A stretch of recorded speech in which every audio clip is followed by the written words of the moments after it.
6 దాకా చదువుకుందాం. సహోదరులారా, ఈ సంగతి మీకు తెలియకుండా నాకు ఇష్టమూ లేదు. అదేదనగా మన పితరులందరూ మేఘం కింద ఉండేది, వారందరూ సముద్రంలో నడిచిపోయేది, వారందరూ మోషను బట్టి మేఘములోను సముద్రంలో బాప్తిసం పొందిరి.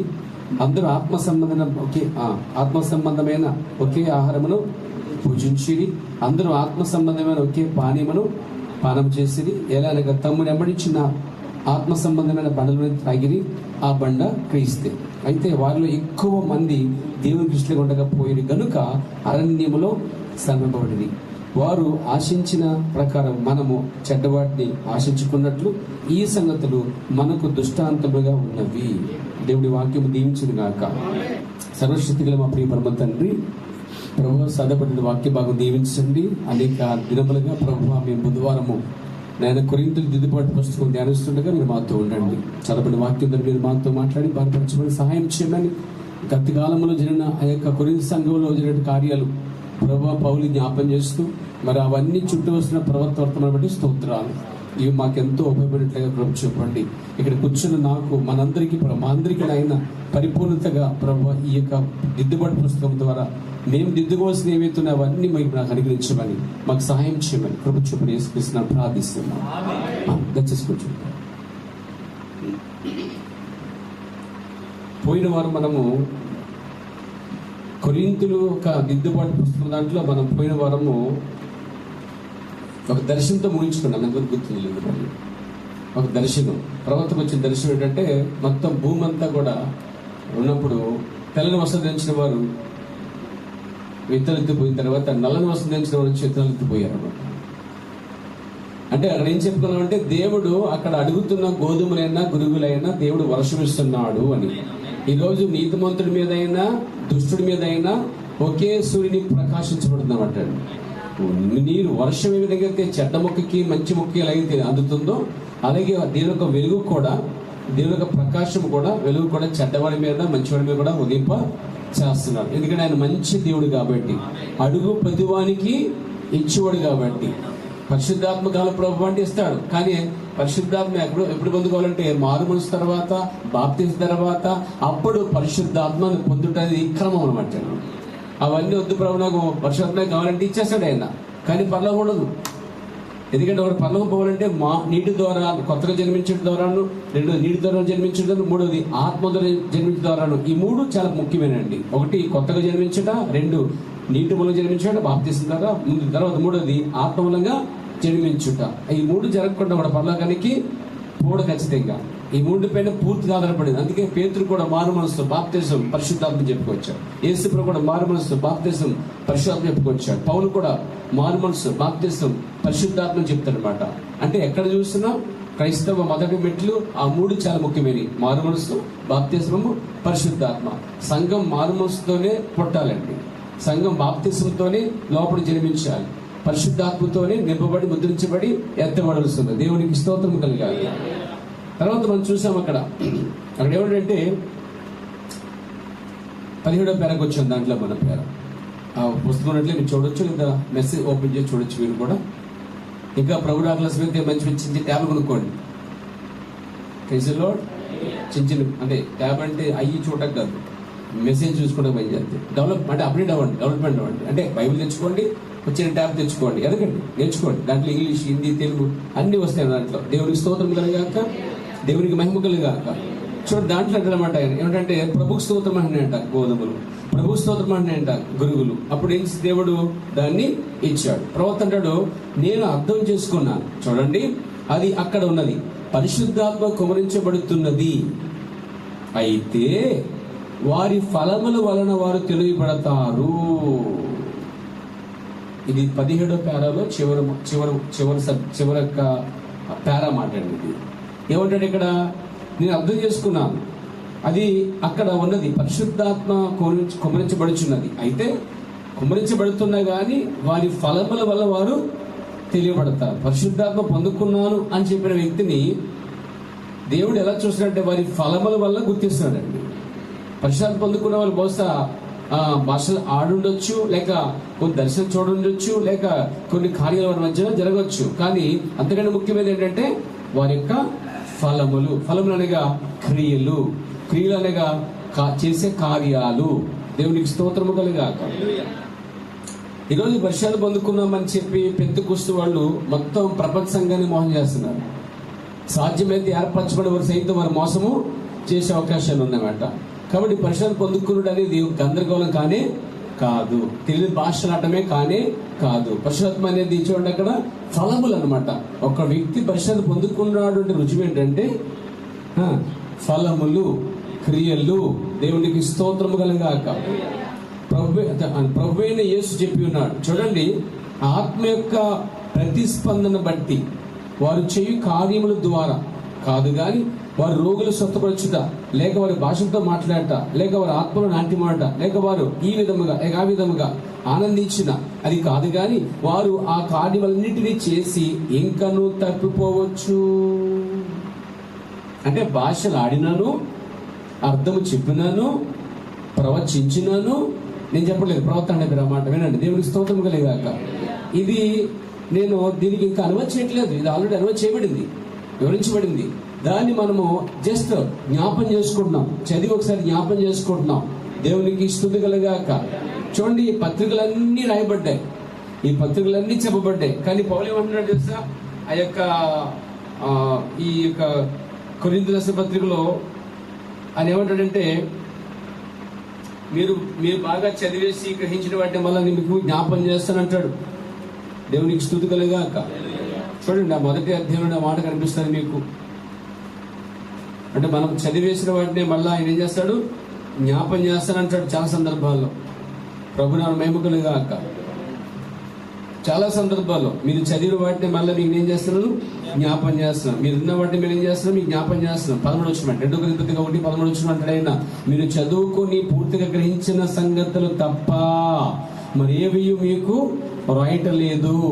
దేవుడికి స్తోత్రం. 2 కొరింథీ పత్రిక 1:13 రాయబడింది, మీరు చదువుకొని పూర్తిగా గ్రహించిన సంగతులు తప్ప. అంటే మీరు ఆల్రెడీ చదివేసి గ్రహించిన వాటిని మళ్ళా పౌలు చేస్తున్నాడు, వాటిని జ్ఞాపం చేస్తున్నాడండి. దేవునికి స్తోత్రం. ఇదే పేతురు చూస్తే, పేతురు కూడా ఒక మాట అంటాడంటే, పేతురు రాసిన పత్రికలు చూసినట్లయితే ఆయన ఒక మాట చెప్తాడు. ఏమంటాడంటే, నేను మిమ్మల్ని పురుగుల పుత్రులన్న మాట ఉపయోగించాడు పేతురు గారు.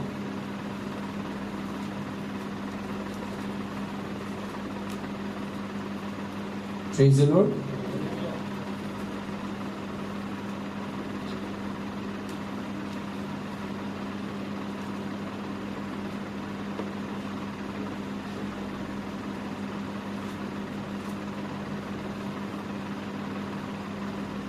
చూడండి, పేతురు రాసినటువంటి 2వ పత్రిక 1వ అధ్యాయం 14 వచ్చిన మాట రాయబడి చూడండి. పేతురు అంటాడు తాను వెళ్ళిపోయే సమయంలో 13, మరియు మన ప్రభువైన యేసుక్రీస్తు నాకు సూచించిన ప్రకారము నా గుడారము త్వరగా విడిచి పెట్టవలసి వచ్చినదని ఎరిగి. అంటే తన గుడారం అంటే తన శరీరము. పేతురు విడిచిపెట్టే సమయాన్ని కూడా పేతురు గ్రహించగలిగాడు. అంటే తాను వెళ్ళిపోయే సమయానికి సంఘానికి చాలా సంగతులు బోధించాడు. ఇక్కడ తను వెళ్ళే సమయానికి ఏం బోధించారు పేతురు గారు? ఒక పరిపూర్ణ మానవ బోధించాడు పేతురు గారు. మన ప్రవర్తన వెళ్ళిపోయే సమయానికి కూడా దాన్ని బోధించడం మీకు ఆ విషయం. దేవునికి మహిమ కలుగాక. తర్వాత అంటే చూడండి ఇక్కడ 13లో, మన ప్రభువైన యేసుక్రీస్తు నాకు సూచించిన ప్రకారం నా గుడారం త్వరగా విడిచిపెట్టవలసి వచ్చాను ఎరిగి, నేను ఈ గుడారములో ఉన్నంత కాలము ఈ సంగతులను జ్ఞాపకము చేసి మిమ్మల్ని రేపుట న్యాయమని ఎంచుచున్నాను. పేతురు గారు కూడా ఏమంటే, ఇదివరకు చెప్పిన విషయాల్ని మీకు మళ్ళీ ఏం చేస్తున్నాను, నేను ఈ భూమిని లేక ఈ దేహాన్ని ఈ గుడారం విడిచిపెట్టక మునుపు మిమ్మల్ని రేపాలనుకుంటున్నాడు. అంటే కొత్త సబ్జెక్టులు ఏమీ లేవు, కొత్త ప్రత్యక్షలు ఏమీ లేవు. ఇదివరకు చెప్పిన ఇద్దరు రాసిన వాటినే, ఇదివరకు పూర్తిగా చదివిన వాటినే మరి పౌలు ఎలాగైతే వారికి జ్ఞాపం చేశాడో, అలాగే పేతురు గారు కూడా నేను ఈ గుడారములో ఉన్నంత కాలము ఈ సంగతులను జ్ఞాపం చేసి మిమ్మను రేపుడు న్యాయమని ఎంచుచున్నాను. అంటే ఏంటి? ఆల్రెడీ సంగతులు బోధించబడ్డాయి. ఆ సంగతుల విషయంలో సంఘం చల్లనప్పుడల్లా లేదా చల్లబడిపోయినప్పుడల్లా రేపడు మొదలుపెట్టాడు పౌలు గారు. ప్రభు నామ మహిమ కలుగాక. పౌలు గారు కూడా కొత్త ప్రదర్శనలు ఇవ్వట్లేదండి. ఏంటంటే కొత్త ఏం బోధించట్లేదు, ఆల్రెడీ చదివేసి పూర్తి గ్రహించిన వాటిని మీకు ఏం చేస్తాను, జ్ఞాపం చేస్తాను. ఈ 2 లేఖలు చూడండి. మన ప్రవక్త ఎక్కడ తీసుకున్న సబ్జెక్టులు అంటే రాయబడిన బైబిల్ నుంచి తీసుకున్న ప్రతి సబ్జెక్టులు. దీన్ని కొలమానంగా తీసుకున్న ప్రవక్త విలియం గారు. దీన్ని దాటి ఆయన ఏమీ చెప్పలేదు పేరు. అందుకే ఈ రోజు ఆయన గురించి చాలా మందికి అర్థం కావట్లే. ప్రవక్త ఎక్కడ బోధించినా అంటే ఇదిగో పౌలు యేసుకృష్ణ బాప్తిసం ఇచ్చాడా, నేను యేసుకృష్ణ బాప్తిసం ఇచ్చాను. పౌలు ఒకవేళ స్త్రీ బోధ చేయొద్దని చెప్పాడా, నేను చెప్పి అంటాడు. ఒకవేళ పౌలు స్త్రీ లోపడని చెప్పాడా పేతురు, నేను దాన్ని బోధించున్నాను అన్నాడు. అంటే ఏంటి, పేతురు అపోస్తులు ఏది బోధించారో దాన్ని పరిశుద్ధాత్మతో అపోస్తుల దగ్గర నేర్చుకోకుండా ఆత్మతో నేర్చుకుని బోధించాడండి. అంటే పౌలు ప్రసంగాన్ని దాటి వెళ్ళిపోవట్లేదు ఎవరు, విలియం బ్రన్హామ్ అనే వ్యక్తి. అర్థమైపోయారా? చూడండి, ఇర్మియా యొక్క ప్రసంగం దాటిపోవట్లేదు మిగతా ప్రవక్తలు. ఇంకా చెప్పాలంటే ఏలియా ప్రసంగం దాటిపోవట్లేదు, ఎలీషా కూడా. ఏలియా ప్రవచించి వెళ్ళిపోయిన తర్వాత ఎంతమంది ప్రవక్తలు చిన్న ప్రవక్తలు వచ్చినానో ఆ చిన్న ప్రవక్తలు అందరూ ఎవరు చెప్పిన మాటలు గట్టిగా ఉన్నారంటే మునుపు చెప్పిన ప్రవక్తలు చెప్పిన మాటలు నిలబడి ఉన్నారు. చూసారా? అదే మాదిరిగా ఈ కాల పౌలు గారు కూడా ఇంత ముందున్న వాటితో నిలబడి ఉన్నట్టుగానే పేతురు గారు ఇంతకుముందు ప్రకటించిన వాటి మరలా రూపుకొల్చినట్టుగా రేపుచ్చినట్టుగానే మన ప్రవక్త ఈ 60,000 పుస్తకాలు అందులో ఇచ్చిన అంశాల నుంచి రేపుతో సంఘాన్ని సిద్ధపరిచాడండి ఆయన. సో కొత్త ప్రత్యక్షలు ఏమీ లేనే లేవు. పలకబడిన మాటలోంచి మనం తీసుకుంటున్నామండి. కాబట్టి ఇక్కడ పరిశుద్ధాత్మ అంటే ఏం తెలుసా? పరిశుద్ధాత్మ కుమ్మరించబడినప్పుడు ఒకసారి చూడండి, ఒకసారి కొన్నింటికి పోయినప్పుడు పరిశుద్ధాత్మ వచ్చేసింది. పేతురు బోధ చేయగలరు. బోధ వింటుండగానే ఆత్మ వచ్చేసింది పరిశుద్ధాత్మ. కానీ వాళ్ళు బాప్తిసం పొందలేదు. ఏం పొందలేదు వాళ్ళు? మరి చట్టం ఏంటి ఇక్కడ? బైబిల్ చట్టం ఏంటి? క్రైస్తవ చట్టం మారుమనసు తర్వాత బాప్తిసం తర్వాత పరిశుద్ధాత్మ. కానీ ఇక్కడ ఏం జరిగింది? చట్టాన్ని మీరిపోయింది అక్కడ. అంటే మారుమనసు ఉందని తర్వాత విషయం, కానీ బాప్తిసం లేదు అక్కడ. బాప్తిసం లేకుండానే వాళ్ళు ఆత్మ పొందేశారు. అయితే పేతురు క్రమం మెరిగిన వాడు గనుక ఏమనంటే, మీరు తప్పనిసరి మీలో ప్రతి వాడు యేసుక్రీస్తును బాప్తిసం పొందవాలని ఆజ్ఞాపించుచున్నానండి. ఆ పేతురు ఆ మాట అనకపోతే ఈరోజు సంఘాలు మొత్తం నాశనం అయిపోయిన మాట్లాడు. ఏమండి, ఎక్కడ పరిశుద్ధత పొందుకోలేదా, ఆత్మ పొందుకోలేదా, బాప్తిజం ఎవరికి కావాలి, మానవ ఎవరికి కావాలి, అక్కడ పరిశుద్ధత పొందుకు సరిపోద్ది కదని ఒక పెద్ద గుంపులు వచ్చి ఉండేది ఈరోజు పేద. అందుకే పరిశుద్ధాత్మ అక్కడ ఏం చేశాడంటే, పరిశుద్ధాత్మ పేతుల్లో ఉండి క్రమాన్ని కాపాడాడు. క్రమాన్ని, మారు మనసు, బాప్తిస్మము, పరిశుద్ధాత్మ. కానీ కొందరింటి వారు బాప్తిసం లేకుండా వారు ఆత్మ పొందినప్పుడు పేతురు గారు పొందలే, మళ్ళా పొందేశారు కదా అని ఆయన సర్దిలేదు, దాన్ని క్రమంలో తీసుకొచ్చాడు సంఘాన్ని.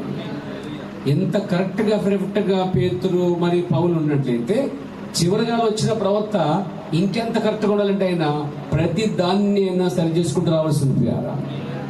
దేవుని అనుమయం కలుగును గాక, దేవునికి స్తుతి కలుగును గాక. చూడండి, ఇక్కడ రోగులు బాగు చేయటం, భాషలాడటం, స్వస్థపరచటం, లేక ఆత్మను నాట్యం ఆడటం, ఈ విధంగా ఎన్ని చేసినా గాని, ఆ కార్యాలన్నీ చేసినా గాని ఇంకను తగ్గిపోవచ్చును. అది నీలో ఉన్న నీ జీవమైనది, ఒక తిరిగి జన్మించిన అనుభవము.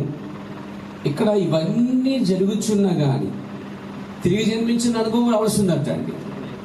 అంటే తిరిగి జన్మించకుండా భాషలాడుతున్నారా? ఎగ్జాక్ట్లీ. తిరిగి జన్మించకుండా వారు స్వస్థతలు చేస్తున్నారా? ఎగ్జాక్ట్లీ. తిరిగి జన్మించకుండా వారు ఆ వరాలు కలిగి ఉన్నారా? అవునండి. వరములు మారు మనసు లేకుండానే వస్తాయంటండి. అసలు మారు మనసు లేకుండానే వరాలు వస్తాయి. ఇది భాషలు, అర్థం చెప్పడం, నాట్యం ఆడటం, ఆత్మలో సంతోషించడం, పరిశుద్ధాత్మ పొందినట్టుగా ఉండటం, ఇదంతా కూడా అంటే ఇక్కడ తిరిగి జన్మించకుండా వారి పరిశుద్ధాత్మ పొందినా సరే అది రాంగ్ అండి. వాళ్ళు సరి చేయబడాలి. వాళ్ళు తిరిగి మళ్ళా మారు మనసు, బాప్తిస్మము, అలా వాక్యాన్ని పొందితేనే దేవుడు ఆ దాన్ని గౌరవిస్తున్నాడండి. పౌలు కొన్ని సంఘాన్ని చాలా సరి చేస్తున్నాడండి. ఒక బాప్తిస్మం కాదు, సంఘ పెద్దలు కవర్ చేస్తున్నాడు, అక్కడ భార్య భర్తలు సరి చేస్తున్నాడు. దేవునికి స్తోత్రం కలుగును గాక. చూడండి, కొరింథీ పత్రిక 8వ అధ్యాయంలో మనం వచ్చాం. 8వ అధ్యాయంలో మాట చెప్పుకున్నాం మనం. ఏం చెప్పుకున్నామంటే విగ్రహంలో ఏమీ లేదు. పౌలు దాన్ని తేల్చేసాడండి. విగ్రహంలో ఏమీ లేదు. విగ్రహాల ముందు పెట్టింది ఏమైనా సరే అందులో ఏమీ లేదు. విగ్రహం ముందు పెట్టిన పదార్థం కూడా ఏమీ లేదు. అసలు విగ్రహంలో లేదంటే పదార్థాలు ఏముంటుందండి? చాలా సింపుల్ లాజిక్ విషయంలో. కానీ జనాలకి ఇప్పుడు ఎంత భయం ఏంటంటే, అదిగో అక్కడెక్కడో బొమ్మ దగ్గర పెట్టారు, మాకు ప్రసాదం పెడుతున్నారండి, ఎవరు తినకూడదండి, అపవిత్రం అండి. అసలు అది అపవిత్రం ఏంటి? అసలే అది అపవిత్రం ఎందుకు అవుతుంది కదా? అంటే సరిగ్గా లేఖనాలు ఎదగని వారు అందరూ కూడా ఇక వాళ్ళ దగ్గర ఉన్న వాళ్ళందరికీ ఇది అర్థం కాదండి. కానీ బైబిల్ పరిపూర్ణత వచ్చే ఎదుగుదల వచ్చిన వారికి మాత్రం అవి పెద్ద లెక్కేమీ కాదు. దేవునికి స్తోత్రం కలిగాక. కాబట్టి లోకమందు విగ్రహము వడ్డిదని తెలిసేసాడు ప్రవక్త అండి. లోకములో ఎన్ని విగ్రహాలు ఎత్తున్నాయి, మన పోలీసులు ఎన్ని విగ్రహాలు అయిపోయింది, ఎక్కడ చూసినా కావల పడేసారు వాటిని. విచిత్రం ఏంటంటే బాగా తయారు చేసి నా 9 రోజుల నుంచి అలంకరించి అండి అన్ని పాటలు పాడి ఆరాధించి ఎంజాయ్ చేసి కాళ్ళ పడేసి భోజనం చేస్తారండి. అసలు ఏం జరుగుతుంది అసలు అర్థమవుతుంది కదా? నాకేం అర్థం అవట్లేదు అసలు. ఏమి నాకు అది ఏం అర్థం అవట్లేదు. ఇంకో విచిత్రం చెప్పంటారా? అక్కడేమో దేవుడు అయితే పాటలేమో దిగిపాడు. దేవుడు అక్కడైతే పాటలేంటి? అన్ని కదిరి పాటలు, భయంకరమైన బూతుల పాటలు. అసలు జ్ఞానం ఉందంటే జ్ఞానమే లేదండి. దేవుడి దగ్గర ఏ పాటలట? ఏ పాటలు? సిలువ పాటలు, మళ్ళీ ఏంటి బూతు పాటలు, బూతు పదాల పాటలు, డబల్ మీనింగ్ పాటలు. అంటే పవిత్రుడా అపవిత్రుడా అంటే ఇక్కడ క్రియలు బట్టి తెలిసిపోతుంది అసలు అందులో పవిత్రత లేదే లేదు అని పేరు. కాబట్టి ఇక్కడ మన ప్రవక్త పౌలు గారు లోకమందు విగ్రహము వట్టిదే అని తెలిసేసాడండి. అందులో ఏదైనా ఉందని చెప్పట్లేదండి ప్రవక్త పౌలు గారు. అందులో ఏమి ఉందని చెప్పట్లేదు. దేవునికి స్తోత్రం కలిగాలి. 10వ దగ్గరికి వచ్చేద్దాం. చూడండి 10 చూడండి, 20 చదవాలి. నేను లేదు కానీ అన్ని జనులు అనిపించు బలులు దేవునికి కాదు. ఆ మాట మనం బయట అనగలమా? ఒక గుడి దగ్గర కూడబెట్టి అనగలనా? ఓకే అంటే ఏం చేస్తారు వాళ్ళు? మళ్ళీ ఆర్ఎస్ఎస్ల ముందు వచ్చేస్తారు. ముందు ఎందుకు వాళ్ళకి ఇబ్బంది ఉందంటే ఇవన్నీ బైబిల్ అంతా అన్ని ఖండించేస్తున్నారు. వాళ్ళు చేసే తప్పుల కార్యాలు కూడా అర్థం లేని కార్యాలు, పద్ధతుల లేని కార్యాలు, పనికిలేని కార్యాలు, అందులో ఏమీ లేదు అనే విషయం వాళ్ళకి తెలిసేది. అసలు బ్రాహ్మణులకు కూడా మంత్రాలు ఏమి లేదని తెలిసేది. కృషి దోషం, అశుదోషం, నాగదోషం అని చెప్పి వెళ్ళి డబ్బులు వేస్తారంటే ఇప్పుడిప్పుడే కొన్ని తెలుస్తుంది. నాకు కూడా నేనేం బయటెట్టేస్తున్నాను అంతే. మొత్తం బీజేపీ భయపెట్టేసి అదిగోండి. ఇక కృషి దోషం అంటే పెళ్లి కాదండు, నగదోషం అంటే మాత్రమేమో ఇదో చేసి మొత్తం మీద డబ్బులు దుమ్ముకుంటారు. వాళ్ళని కూడా అంటే పాస్టల్ ఇంకా పప్పంగా నీళ్ళు పాస్ అయిపోయారు, వీళ్ళతో అయిపోయారు అండి. ఇవన్నీ చూసి నాకు చాలా ఇది వచ్చేసిన మాట అండి. ఇప్పుడు కదా జెన్యున్గా ఉందాం, యథార్థంగా బతి చేద్దాం, బైబిల్ ఏం చెప్తే చేద్దాం, చేతనంత వరకు అబద్ధం ఆడకుండా నిలబడదాం, చేతనంత వరకు యథార్థంగా ఉందాం, నీతిగా ఉందాం. ఎలా ఉన్నావో అలాగే జీవికి ఇష్టపడదామండి. ఏమంటారు? దేవుడికి స్తోత్రం కలిగాక. నటించకుండా, వేషం లేకుండా, ఎవరిని ఇబ్బంది పెట్టకుండా, ఎవరిని మోసం చేయకుండా, ఎవరి దోషం అని అంటుకోకుండా, మన దోషం అంటుకోకుండా, యేసు క్రీస్తు వల్లే ఎదుటివాడిని ప్రేమించే స్వభావము, క్షమించే స్వభావము, సహాయపడే స్వభావము, మంచి భూమి మీద మంచి క్రైస్తత్వం జీవితం. మనం కొంతమందినే పర్లేదు, ఎంతమంది ఉన్నా పర్లేదు, సగం మందినా పర్లేదు, కానీ చర్చకు వచ్చి బయటికి వెళ్ళి సేట కాల్చడం అనేది అది మోసకరం. దేవుడు మోసం చేస్తుంది. ఇంకా చర్చలో చాలా మంది, ఇక్కడ కూడా చాలా మంది చూస్తున్నారు. నా కళ్ళేం పుంచుకోలేదు, నా కళ్ళేం మోసుకోలేదు కదా, చర్చకు వస్తూ బయట సేట కాల్చే వాళ్ళు చర్చలో ఉన్నారు. మార్చుకోవాలి కార్యాలు, దిద్దుబాటు చాలా అవసరం. దేవుడికి స్తోత్రం కలిగాక. చర్చకు వస్తూ సినిమాలు చూసేవాళ్ళు ఉన్నారు, చర్చకు వస్తూ అబద్ధాలు ఉన్నారు, చర్చకు వచ్చి భూమి మీద ఇక్కడికి వస్తూ బయట ఇంకా లోక సంబంధమైన జోకులు, కుళ్ళు జోకులు కార్యక్రమాలు ఉన్నారు పేరా. అది నీతి మంత్రుడి జీవితం కాదండి. మీకు తెలుసా, నీతిగా నడుచుకునేవాడిని దేవుడు అంట అంగీకరిస్తాడంట. బైబిల్ చెప్తుంది నీతిగా నడుచుకునేవాడిని దేవుడు ఏం చేస్తాడు? ఒకవేళ లోకం నిన్ను అంగీకరించకపోవచ్చు, కానీ ఒక దినం దేవుడు మాత్రం నేను అంగీకరించవలసిన సమయం ఉంది. ఎందుకంటే లోకమంతా ఒక రోజున ఆయన యొక్క న్యాయపీఠం నిలబడే సమయం ఉందండి. మహాపెద్ద కోర్టుది, ధవల సింహాసనం మందు మృతులను సజీవులను మరి అందరూ నిలబడే ఒక సమయం అయితే దేవుడు కేటాయించాడు. దాన్ని ఎవ్వరు తప్పించుకునే అవకాశాలు లేవండి. మృతులు సైతం లేచి ఆ సింహాసనం ఎదుట, ధవళ సింహాసనం అంటే ప్రియారా అది తిరుపు సింహాసనం అయి ఉందండి. దేవునికి మహిమగులుగాక. అక్కడ నిలబడినప్పుడు ప్రతివాడు లెక్క చెప్పాల్సిందట. మొత్తం అన్ని జాతులు నిలబడాలి. అందుకే యథార్థంగా నడుచుకునేవాడంట దేవుడంట అంగీకరిస్తాడు. నీతిగా నడుచుకుంటూ దేవుడు భయపడేవాడిని దేవుడంట అంగీకరిస్తాడట. పౌలు అలాగే జీవించాడండి. దేవునికి స్తోత్రము కలుగుగాక. పౌలు చాలా కార్యాల్లో దేవుని విషయం దగ్గర జీవించాడు. కాబట్టి ఇక్కడ అంజలి అర్పించేది దేవునికి కాదు, దెయ్యానికి అర్పిస్తాడని తేల్చి చెప్పేశాడు. మీరు దేవునితో పాలువారు ఉంటాకి ఇష్టము, చుట్టలో దేవులు కలుస్తాయండి. బీడులు దేవులు కలుగుతాయి, సిగరెట్లు దేవులు కలుగుతాయి. దెయ్యాలు కూడా మనం ప్రభు బలంతోనూ దెయ్య బలంతోనూ పాల్పుచ్చుకునేది పౌలు ఇక్కడ గట్టిగా చెప్పాడు. అంటే ఈ సంఘస్థులు ఏమన్నారంటే చర్చికి వస్తున్నారు, ప్రభుత్వం తీసుకుంటున్నారు, పరిశుద్ధ బలంలో చేయబడుతున్నారు, మళ్ళా చేయి తీసుకెళ్లి సిగరెట్లు, బిడిలు, మందులు కార్యక్రమాలు చేస్తున్నారు. ఏ ప్రవర్తన పని చేస్తారు, మళ్ళీ అబద్ధాలు ఆడుతూ ఉన్నారు. అంటే ఇక్కడ పౌలు వారు ఏం చేస్తారంటే మీరు ఉంటే దెయ్యాలతోనే ఉండండి, లేకపోతే దేవునితోనే ఉండండి అని చెప్పేసాడు.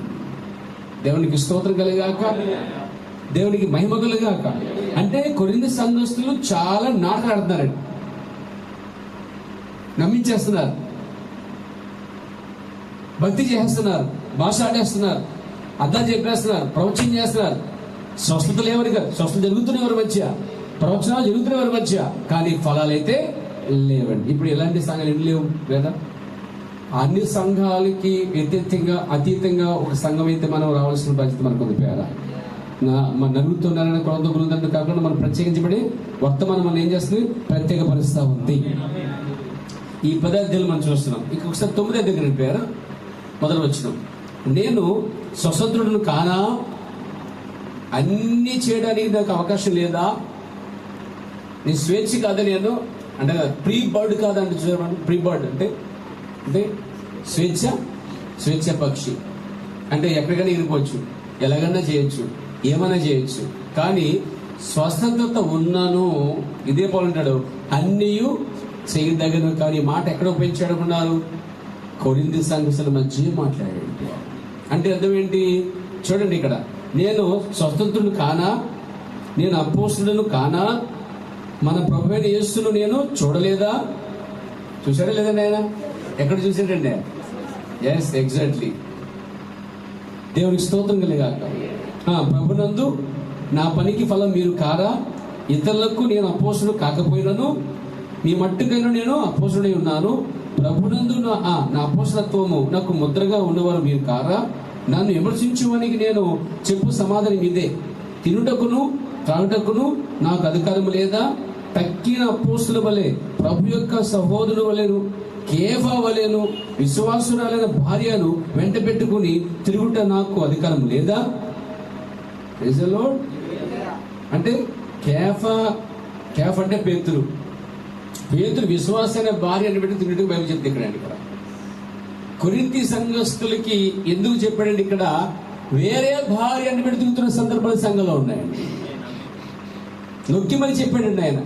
ఈ మాట ఎక్కడ ఉపయోగించాడు? ఇంకో చోట ఉపయోగించలేదు. వల్ల అంటే నాకు స్వతంత్రత ఉన్నది, మీకున్నట్టుగా నాకు. ఈ రోమన్ క్యాథలిక్ సంఘానికి మొదటి పోపు అతడు, వారి బోధల్లో ఉన్నాయి. మొదటి పోపు అతను పెళ్లి కాలేదండి. కానీ ఇక్కడ ఈ బైబిల్ ఏం చెప్తుంది, అతను పెళ్లి అయ్యింది, అతని భార్య విశ్వాసమైన భార్య, పైగా పేతురు గారు విశ్వాస భార్య అని ఏదో చక్కల పెట్టుకున్నట్టు అండి కోడా పెట్టి తిరుగుతున్నాడు అండి. పౌలు గారు మరీ ఒక చెప్పాడండి ఇక్కడ. అంటే దీన్ని బట్టి చూస్తే పేతురు గారి పెళ్లి అయింది, భార్య ఉంది, పేతురు గారికి అత్తనట్టుగా వెళ్ళి చెప్తుంది, అత్తకి జ్వరం వస్తే యేసు ప్రభువుని ప్రార్థన చేసినట్టుగా ఉంది. కానీ ఇక్కడ చూస్తుంటే అక్కడ పెళ్ళినట్టు అర్థున్నట్టు, మరి ఆ పెళ్లి వాళ్ళ భార్య అని విశ్వాసాల భార్య తిప్పుకున్నట్టు చూపిస్తున్నాడు. కానీ రోమన్ క్యాథలిక్ వారైతే ఆయన పెళ్లి కాలేదు, ఆయన మొదటి పోపు మాకైనా, ఆయన చచ్చిపోతే ఆ సమాధి మీదే కట్టాం, అది రోమన్ క్యాథలిక్ పేతురు అనే సమాధి మీద కట్టబడిందని వాదిస్తారంట. అసలు మాట చెప్పండి, ప్రవక్త మనం చెబుతుంది మీకు అర్థమైతే, అసలు పేతురు యెరూషలేము విడిచిపెట్టి పోలేదని అడుగుతాడు. యెరూషలేము విడిచిపెట్టి పోలేదు. మరి వీళ్ళు ఏమంటున్నారు అండి? యెరూషలేము వేరు, ఇటలీ దేశం వేరు, పోపు ఉండే రాజ్యం వేరుగా ఉంది. ఇది ఇటలీ దేశం, అది రోమ్ దేశంలో ఉంది. అది రోమ్ వేరు, ఇస్రాయల్ దేశం వేరండి. ఇశ్రాయేలు యెరూషలేము దాటి అసలే పొలిమేర దాటి పేతురు పోలేదు అంటాడు. ఇలా ఉన్నారు, మా పేతురు ఇక్కడ వచ్చాడు, సేవ చేశాడు, చనిపోయాడు, సమాధి మీద కట్టామన్నారు వాళ్ళు. పచ్చి అబద్ధమైన సంఘం అంటే అది, మోసకరమైన. పైగా దీని ముందు ఏ పాతాలు నిలబడని చెప్తారంట వాళ్ళు. అంత భయంకర మోసకరమైన రోమన్ క్యాథలిక్. అది దాని జోలికి వెళ్ళకండి, దేవుని స్తోత్రం కలగాక. దాని దరిదాపుకి వెళ్ళకండి, దాని దూరంగా ఉండండి. మీరు, మీ పిల్లలు, మీ సంతతి వారి వంశం అంతా కూడా దాని దూరంగా ఉండండి. ఎందుకంటే అది మహావేశమైనదిగా. దేవుని నామం మహిమ కలుగాక, దేవునికి స్తుతికరుడు గాక. కానీ ఇక్కడ 9వ అధ్యాయం చెప్పుకొచ్చాడు. ఆ తర్వాత 10వ వచ్చేస్తాడు, 10వ అధ్యాయంలో చెప్పుకొచ్చాడు. ఆ తర్వాత 10వ అధ్యాయం తర్వాత మనం చూస్తుంటే 11వ అధ్యాయం వచ్చేస్తున్నాం మనం. చూడండి, 10:23 అన్నాడైనా, అన్ని విషయములందు నాకు స్వతంత్రత కలదు గాని అన్నీ చేయదగినవి కావు, అన్నిటి యందు నాకు స్వాతంత్రము కలదు గాని అన్నీ క్షేమవృద్ధి. అంటే అన్నీ చేయడానికి అవకాశం ఉందండి. ఓన్లీ కొరింథీ సంఘస్థులే కాదు, ఇక్కడ ఉన్న అందరికీ అవకాశం ఉంది. పేతురు కూడా, పౌలు కూడా అవకాశం ఉంది. కానీ పౌలు ఒక పద్ధతిలో కట్టుబడి ఉన్నాడండి అతను. అంటే అన్నీ చేయదగడానికి అవకాశం ఉన్నాను, అన్నీ చేయదగినవి కావు. అంటే ఈ సంఘస్థులు అన్ని కలగలు పడమంటాడు. ఈ కొరింథీ సంఘస్థులు కలగలు పండి అంత భేదవుతున్నది. పేరు సంఘమే, కానీ లోపల వాళ్ళు ఎవరంటే అసలు క్రియ లేని వారిగా ఉన్నారన్నమాట. దీన్ని సరి చేసి వాళ్ళు పెట్టాడు. దేవునికి స్తుతి కలుగాక. అంతేకాదు, 11 ఎందుకు వచ్చేస్తుంటే 11వ అధ్యాయంలో క్రీస్తుని పోలి నడుచుకున్నాను, నన్ను ఆ ప్రకారం నన్ను పోలి నడుచుకొని చెప్పుకొచ్చాడు. నేను క్రీస్తుని పోలి నడుచుకున్న ప్రకారం మీరు నన్ను పోలి నడుచుకొని చెప్పుకొచ్చాడు. తర్వాత అక్కడ స్త్రీ ముసుగు కోసం చెప్పింది ఇక్కడేనండి. స్త్రీ యొక్క ముసుగు వచ్చి క్లారిటీగా చెప్పింది ఇక్కడే పౌలు గారు. చాలా వరకు స్త్రీ ముసుగు అంటే గొడ్డు ముసుగు అనుకున్నారు, కానీ ప్రవక్త ఇక్కడ పౌలు గారు ఏం చెప్పాడు దాన్ని వివరించాడు. అది మనం 14 చూస్తాం. 14 చూడండి. పురుషుడు తల వెంట్రుకలు పెంచుకొనుట అతనికి ఎవరైనా ఉన్నారు ఇక్కడ? ఎవరన్నారు అలాంటి ఉన్నారు ఇక్కడ? ఎవరన్నా మగవాళ్ళు కానీ ఆ ఆడలు పెంచుకోవచ్చు. మగవాళ్ళు నేను పెంచకూడదు, మగవాళ్ళు నేను పెంచకూడదు. ఏమండి, పురుషుడు తల వెంట్రుకలు పెంచుకొనుట అతనికి అవమానం అంటే అండి. స్వభావ సిద్ధముగా మీకు తోచుడు కదా, స్త్రీకి తల వెంట్రుకలు బయట చెంగుగా ఇయ్యబడిను గనుక ఆమె తల వెంట్రుకలు పెంచుకుంటా ఆమెకు ఘనము. స్త్రీకి జుట్టు ఎంత పొడగుంటే అంత మంచిదండి. మీరు ఎంతమంది పొడగా ఉంది? ప్రాణానికి పొడగా ఉంటుంది. ఇక్కడ చూసి ఉంది, అక్కడ అమ్మేది ఉందమ్మ ఉంది అనుకుంటున్నాను మరి నేను. ఎందుకంటే మొన్న ఎప్పుడో వస్తుంటే కనిపించింది పొడవద్దాను. మా బాబు చూపించింది దాన్ని పొడవు చూపించింది. అంటే ఇంకా కొంతమందికి ఉంటుంది, అంటే ప్రాణానికి ఉందా మాకు లేదా అని అనుకోవచ్చు. మీకు కూడా ఉంది, మీకు కూడా ఆమె కంటే ఎక్కువ పొడవుగా ఉంది. ఎందుకు మాట చెప్తానంటే, ఒకసారి సువర్ణ గారు టీ బాగుందని అంతే, ఎలా నుంచి కోపం వచ్చి నాకు చేసావు, నా టీ బాగలేదు అంటే చెప్పేసానా చెప్పేసి ఉంటాను. నిజం మందికి రావు కదా, తరిగిపోతే మీ దగ్గర చెప్పేస్తానుంటాయి, మా దగ్గర ఉండవు. దేవుని స్తోత్రం కలిగాక నా టీ బాగలేదా అన్నారు. కాబట్టి ఎవరింటికి వచ్చి ఎవరి టీ బాగుంది చెప్పాలంటే ఏమండి, చాలా ఇంటికి వచ్చి టీ బాగుందని చెప్పాలి ఆవిడ పెడితే. అందుకని రత్నకుమార్ ఇంటికి వచ్చి అమ్మ నీ టీ బాగలేదమ్మంటావా?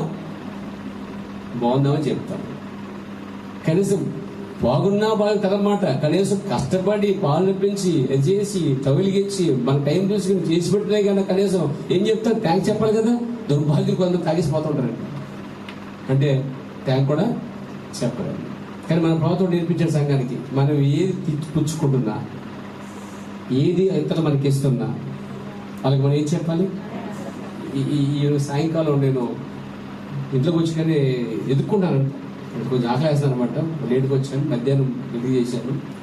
బల్ల మీద ఏంటని చెప్పి టిఫిన్ తెస్తే దాంట్లో జున్ను ఉందండి. ఎవరు తెచ్చారు? సిస్టర్ తెచ్చారు, మన హిల్ఫీ సిస్టర్ కూడా తెచ్చింది. నేను తెలుసుకున్నాను, సగం దినం చేశాను నేను.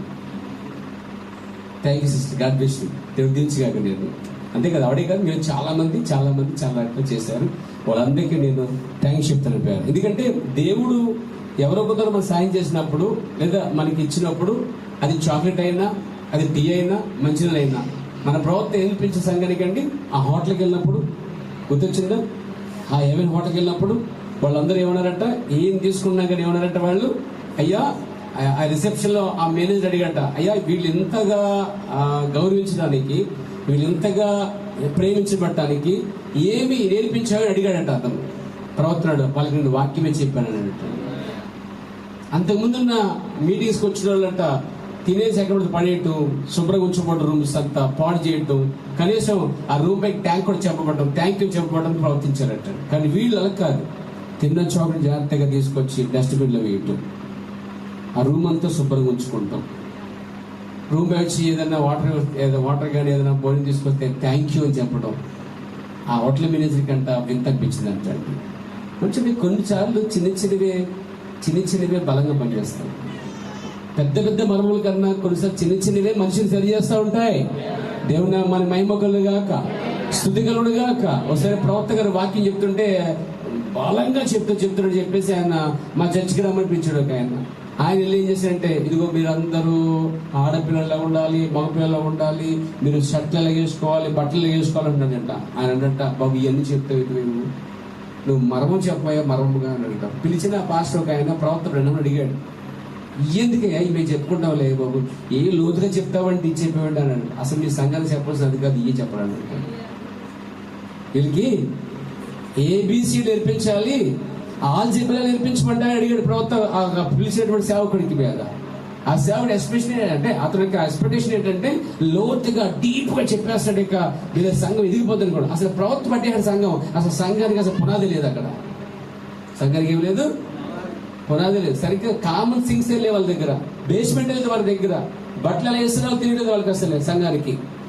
అప్పుడు దాన్ని ఖండించాడు ప్రవక్త ద్వారా. అంటే కొరింథీ సంఘస్థుని పౌలు సరి చేశాడో చాలా సంఘాల ప్రవక్త కూడా సరి చేసుకుంటూ వచ్చాడండి. దేవునికి మహిమ కలుగును గాక, స్తుతి కలుగును గాక. ఈ 11వ అధ్యాయంలో ఈ కార్యం చూడండి. స్త్రీ ముసుగు కోసం మాట్లాడాడండి. సాధారణంగా స్త్రీ ముసుగు కోసం ఇప్పుడు కూడా సంఘర్షాలకు అర్థం కాదు ఏంటంటే, ముసుకంటే గుడ్డ ముసుగు అనుకుంటారండి వాళ్ళు. కానీ ఇక్కడ జుట్టే ముసుగ్గా ఇచ్చిన సంగతి ఇక్కడ పౌలు చెప్పిన దాన్ని ఈ తరంలో ప్రవక్త చాలా క్లారిటీగా చెప్పాడు. ఆయన స్త్రీకి జుట్టు పైడి చెంగు ఎలాగైతే వేసుకుంటారో మన భాషలో, శరీర భాషలో పైడి చెంగు వేసుకున్నట్టుగా ఇక జుట్టే పైడి చెంగుకి సరిపడగా ఉన్నప్పుడు ఇక పైడి చెంగుతో పని ఉంది. కాబట్టి జుట్టు పడగొట్టడం వల్ల అదే హెడ్ కవరింగ్ అంటే ఇంగ్లీష్ లో, అంటే తలని ముసుగు, ఆ తలని ఆ వెంట్రుకలు ఏం చేస్తాయి, ముసుగ్గా కప్పేస్తున్నామంట. దాన్ని కట్ చేయకూడదు అని చెప్పాడండి. స్త్రీ అన్నాడు జుట్టు కట్ చేయకూడదు. ప్రైజ్లో ఏదైనా వేరే ఆరోగ్యపరమైనది అయితే అది వేరే విషయం. ఆరోగ్యం ఉన్నా మాత్రం దాని జోలికి వెళ్ళకూడదు. దేవుడికి స్తుతి కలుగుడు గాక. కాబట్టి 11వ అధ్యాయంలో చెప్పుకొచ్చాడు ఆ స్త్రీ జుట్టు గురించి. పురుషుడు జుట్టు పెంచుకుంటూ అవమానం చెప్పుకొచ్చాడు. ముసుగు వేసి ప్రార్థించడం ఏంటి, ముసుగు లేక ప్రార్థించడం ఏంటి అంటే, పురుషుడు జుట్టు పెంచుకుని ప్రార్థించడం ముసుగుతో సమానమే. గుర్తుపెట్టుకోండి, పురుషుడు జుట్టు పెంచుకుని ప్రార్థించడము కూడా తాను ముసుగు వేసుకుని ప్రార్థన చేసిన వాడితో సమానము కాదు. ప్రార్థన ముసుగుతో వేసుకుని ప్రార్థన చేయడం అయింది. స్త్రీ జుట్టు కట్ చేసి ప్రార్థించడం అంటే ముసుగు తీసి ప్రార్థించుట అని చాలా ఉప్లిముగా క్లియర్ గా 11వ అధ్యాయంలో ప్రవక్త పౌలు గారు చెప్పడం. కాబట్టి పురుషుడు జుట్టు పెంచుకుని కళ్ళు మూసుకుని ప్రార్థించడం అర్థం ఏంటంటే, దేవుని యొక్క మహిమను ఏం చేస్తున్నాడు, ముసుగేస్తాడు అనమాట. దేవునికి స్తోత్రం కలిగాక నా ప్రియ స్తోత్రులారా. కాబట్టి పురుషుడు ముసుగేసుకుని ప్రార్థన చేయకూడదు, ముసుగేసుకుని ఆరాధించకూడదు, ముసుగేసుకుని విజ్ఞాపన చేయకూడదు, ముసుగేసుకుని మొరపెట్టకూడదు. అనగా జుట్టు పెంచుకుని ప్రార్థించడం దేవునికి ఎంత మాత్రం ఇష్టమో లేదు. అలాగే స్త్రీ జుట్టు కట్ చేసుకుని ప్రార్థించడం కూడా అర్థం ముసుగు తీసేయడం. ఇక్కడ స్త్రీ ముసుగు తీసిందంటే తన భర్తని అవమానపరిచింది అని అర్థం. మరి పురుషుడు ముసుగు వేసుకుంటే తన భర్తని అవమానపరిచినట్టుతో సమానం. ఇప్పుడు చెప్పండి, స్త్రీ జుట్టు కట్ చేస్తే ఇప్పుడు ఎంతో మంది ఎదురవుతారు మనకి. జుట్టు కడిగిన టైంలో చాలా మంది ఉంటారు పెళ్ళైన వాళ్ళు. దాని అర్థం తెలుసా, బైబిల్ భాషలో వాళ్ళు తమ భర్తని వాళ్ళు జుట్టు కట్ చేసిన ద్వారా బాగుంది, దేవి కట్టి చాలా స్టైల్గా ఉండకూడదు, కానీ వాస్తవానికి తన భర్తని అవమానపరచుచున్నది అని అంటారు. ఇంకో మాట చెప్పనా, అసలు ఈ వర్తమానంలో కొంచెం లోతుకి వెళ్తే నీ భార్య జుట్టు కట్ చేస్తే ఇవ్వడానికి ఇచ్చేచ్చాను ప్రవక్తని. ఇచ్చేస్తారా? ఇచ్చేయండి, గొడవలేదు. ఇంకోసారి జుట్టు కట్ చేయడం కాదు. నిజంగా నువ్వు కావాలనుకుంటే దేవుని నామమున మహిమ కలుగాక, దేవుని స్తుతి కలుగాక. చెప్పచ్చా హల్లెలూయా? హక్కు ఉంది నీకు ఈ సమయంలో. జుట్టు కట్ చేసావా, ఇదిగో విడాకులు, ఇంకో దాన్ని పెళ్లి చేసుకోవడం కావడం అవసరమైతే. బాబోయ్, అవునా?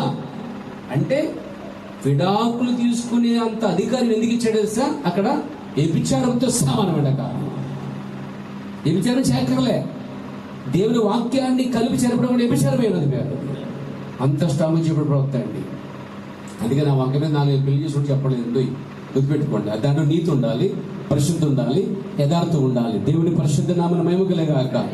అదైన తర్వాత కిందకు వచ్చిన తర్వాత 17 నుంచి 34 దాకా చూస్తే ప్రభురాత్రి కూడా సందర్భం ఏంటి. ఇక్కడ జనులు ఏమన్నారంటే ఎవరి మట్టు కూడా తినేస్తున్నాడు, ఎవరి మట్టు కూడా తినేస్తున్నాడు అంటే ఐక్యత లేకుండా వచ్చేస్తున్నారు. ఏదో ఆ బలందుకు వచ్చేటట్టు ముంచుకొని తినేసి వెళ్ళిపోవడం అనమాట. అంటే ఒక పద్ధతి క్రమం మాత్రము లేదు. అందుకే ఇక్కడ ఏం చెప్పాడు 17 వచనంలో, నీకు ఈ ఆజ్ఞను మెచ్చుచు మిమ్మల్ని మెచ్చుకోను, మీరు కూడి వచ్చుట ఎక్కువ కీడికి కానీ ఎక్కువ మేలుకు కాదు. అంటే ఇక్కడ సంఘములో భేదాలు ఉన్నాయి అని ఇక్కడ ఎత్తుకొచ్చాడు. తర్వాత 18-19 చదివితే, మీలో యోగ్యులైన వారు ఎవరో కనబడినట్లు భిన్నప్రేమలు ఉండక తప్పదు, మీలో కక్షలు ఉండక తప్పదు. అంటే కక్షలు 18లో వచనంలో కక్షలు అన్నాడు, 19లో వచనంలో భిన్నప్రాయాలు అన్నాడు. గుర్తుపెట్టుకోండి, 18లో కక్షలు, 19లో భిన్నప్రాయాలు. ఇలా ఉండి యోగ్యులు కారు అన్నాడు. ఇలా ఉండటం వలన దేనికి యోగ్యులు కారు? ప్రభు రాత్రి భోజనానికి, ఆ రొట్టె ద్రాక్షాన్ని తీసుకోవడానికి యోగ్యులు కారని తెలిసి చెప్పేసి అనిపోయారు. అంతేకాదు, కీడే వస్తుంది తప్ప మీరు అలాగే ఉండి ఈ విధంగా ఉండి తీసుకుంటే కనుక కీడే తప్ప నీకు మేలే మాత్రము జరగదని ఇక్కడ గట్టిగా ఈ కొన్ని సంఘర్షణని బాగా దిద్దాడండి ఆయన. తిద్దుబడి పుస్తకం. దేవునికి స్తోత్రం కలుగాక. ఆ తర్వాత 12 వచ్చేస్తాం. ఈ 12 ఒక మాట పలికాడు 3వ వచనంలో, ఇందుచేత దేవుని ఆత్మ వలన మాట్లాడేవాడు ఎవడు యేసు శాపగ్రస్తుడని చెప్పడని, పరిశుద్ధాత్మ వల్ల తప్ప ఎవడను యేసు ప్రభు అని చెప్పలేడని నేను మీకు తెలియజేస్తున్నాను అన్నాడండి. అంటే ఎవరైనా యేసుని ప్రభువుగా అంగీకరిస్తే వాళ్ళు పరిశుద్ధాత్మ ఉన్నట్టు చెప్పాలంటే. దేవునికి స్తోత్రం కలుగాక. పరిశుద్ధాత్మ లేకుండా యేసుని ప్రభువుగా ఒప్పుకోలేడు మనిషి అండి. యేసుగా ఒప్పుకుంటూ వేరు, యేసుని క్రీస్తుగా ఒప్పుకుంటూ వేరు, యేసు లోకరాష్ట్రుడా పర్లేదా మంచి దేవుడా అంటే ఒప్పుకుంటూ వేరు. కానీ యేసునే ప్రభువుగా ఒప్పుకుంటాం అనేది వేరు. దేవుని నామమున మహిమ కలుగాక. తర్వాత 4వ వచనంలో కృపావరము చెప్పుకొచ్చాడు. కృపావరములు పరిచర్యలు రకరకాలుగా ఉన్నాయి. కృపావరములు ఇవన్నీ కృపావరములు. తర్వాత ఇక్కడ ఏం చూస్తాం, కృపావరములు 4 విధములుగా ఉన్నవి. ఆత్మ ఒకటే చెప్పాడు. తర్వాత పరిచర్యలు చెప్పాడు. ఆల్రెడీ చెప్పుకున్నాం, పరిచర్యలు ఉన్నాయి, కృపావరాలు ఉన్నాయి. ఈ కృపావరములు పరిచర్యలు కూడా ఒక్క ఆత్మయే ఒక్కొక్కడికి ఇచ్చుకోవడం తప్ప ఒక్క ఆత్మ ఒక్కడికి అన్ని ఇవ్వట్లేని విషయం గ్రహించాలి మీరండి. మళ్ళీ చెప్తున్నాను, ఒక్క ఆత్మయే ఒక్కొక్కడికి ఇచ్చుకోవడం తప్ప ఒక్క ఆత్మయే ఒక్కడికి ఇవన్నీ పోసేయట్లేదు. వాళ్ళు పోసేయట్లేదు. ఎవరన్నా వచ్చి ఇదిగో తణుకు పట్టణానికి వస్తున్నాను 9 వరాల గల దైవజనుని అని అంటే వాడు అబద్ధకుడు. అండి. మిమ్మల్ని మోహన్ చేస్తున్నాడు. ఎలా అనొచ్చా? 9 వరాలు ఒక్కలో ఉన్నట్టు ఎప్పుడైనా వాక్యం చూడగలిగారు? ఎవరన్నా చూడగలిగారు మీరు? 9 వరాలు గల దైవజనుడు ఎక్కడ బైబిల్ ఉన్నాడండి? ఏమండి, ఎవరు ఆయన పేరు? ఎవరు? త్రిదేవి గారు ఎవరు? పై ముత్తులు చేస్తాడు ఆయన. గ్రహం గారండి, ఆయన పూర్తి పేరు యారిగ్రహం ఆయన అనుకుంటా. ప్రిన్సిల్లో మీరు ఆయన వాక్ ఫస్ట్ చూడలేదా? దేవారం వస్తున్నాడు దైవజనుడు, 9 వరగల దైవజనుడు అని చెప్పేసి. అంటే 9 వరాలు అతనికి ఇచ్చేసాడంటే అతను రాసుకునే ఉండాలి, లేదా అతను అనుకునే ఉండాలి. కానీ బైబిల్ మాత్రము రాసింది దాటదు. బైబిల్ ఉన్నది దేవుడు ఉన్నదాకా చేస్తాడు. బైబిల్ లేని గాని చేయడండి. అందుకే వారికి ఉన్నాయో లేవని చెప్పడానికి చూడండి, వాక్యం చెప్దాం. దేవుని స్తోత్రం కలిగాక. చూడండి 12వ అధ్యాయంలో చివరి మాట చూడండి, 11 వచనం చూడండి.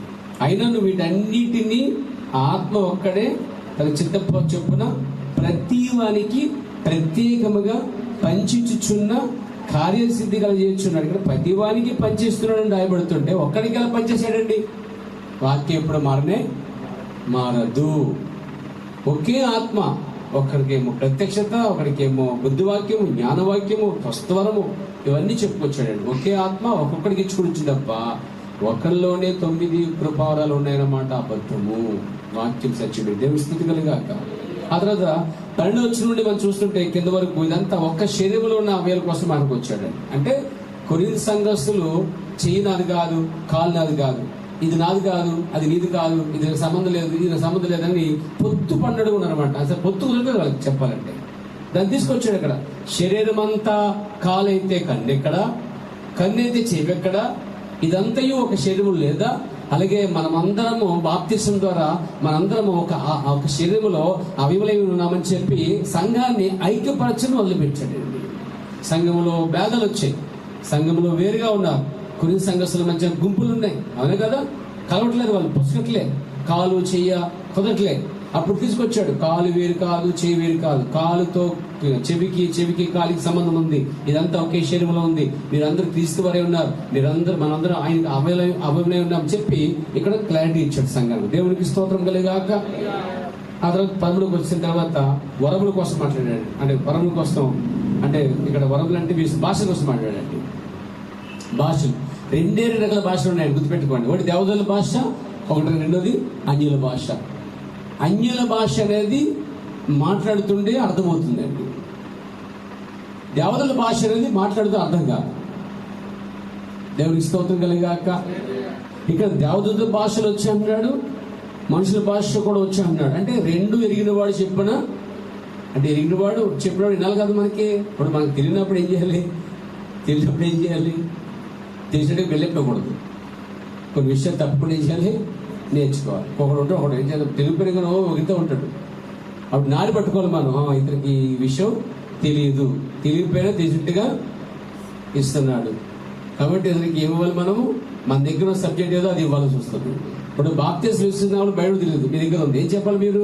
దానికోసం మాట్లాడినప్పుడు చెప్పాలి మీరు ఖచ్చితంగా. దాన్ని శ్రీబోధ విషయంలో బయట నుంచి ఆ జ్ఞానం లేదు, లేకపోతే తెలియదు, వాడికి అసలు ప్రత్యక్షం లేదు, మీకు ఉంది, ఏం చేయాలి? దానికోసం మీరు గట్టిగా చెప్పాలి. మీరు యేసుక్రీస్తు బాప్తిసం తప్ప ఒక నామల బాప్తిసం రక్షణ లేనే లేదు. ఒక క్రైస్తవుడు యేసుక్రీస్తు బాప్తిసం పొందకుండా పదం కూడా చెప్పొచ్చు. మీరు సువార్త గట్టి చేయొచ్చు మీరు ఆ విషయంలో. ప్రభు నన్ను మేముకలేగాక, స్తుతి కలుగునుగాక.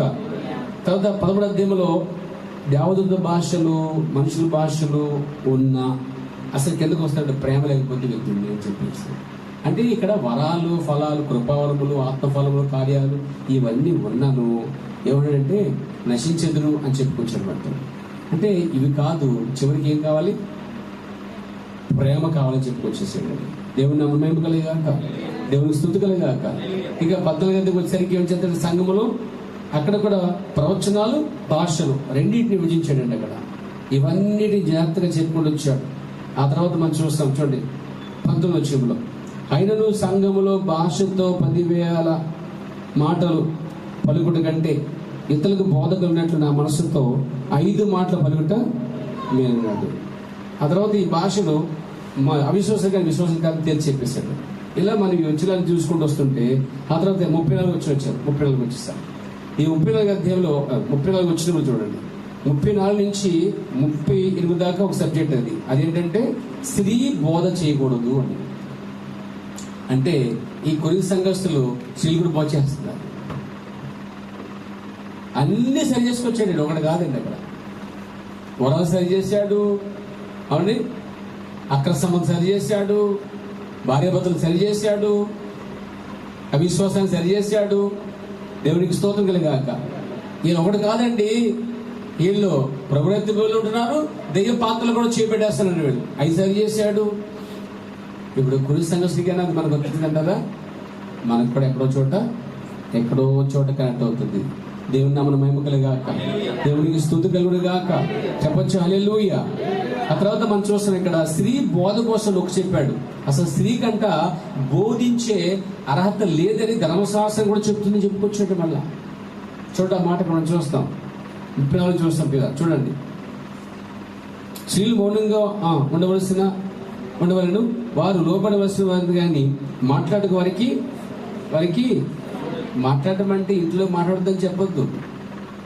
పాస్ట్గా చెప్పారు రాత్రి మాట్లాడొద్దని చెప్పి మాట్లాడకపోతే కూర పెడతావు, అన్నం పెడతావు, ఏమండి అలా తీసుకున్నాగాక, ఏమండి దేవుడు సాయం చేయను గాక, దేవుని మహిమలు గాక. చూడండి అక్కడ ఏమంటుంది తెలుసండి, స్త్రీలు లోబడవలసిందని చెప్పుకొస్తూ మాట్లాడక వారికి సెలవు లేదంటే, దేని గురించి మాట్లాడక సెలవు లేదంటే బోధ గురించి అన్నాడండి. ఇక్కడ సంఘములో స్త్రీ మాట్లాడటం అంటే బోధించడం, ఉపదేశించటం. ప్రవచించడం అవమానం కాదు, పాట పాడటం అవమానం కాదు, వాక్యం చేయడం అవమానం కాదు, అట్లీస్ట్ పోయినా చెప్పాను ట్రాన్స్లేట్ చేయడం కూడా అవమానం కాదు. అక్కడ దేవునికి స్తోత్రం కలిగాక కేవలం బోధించడం మాత్రమే స్త్రీకి చేయటం వల్ల సంఘానికి అవమానము అన్నాడండి.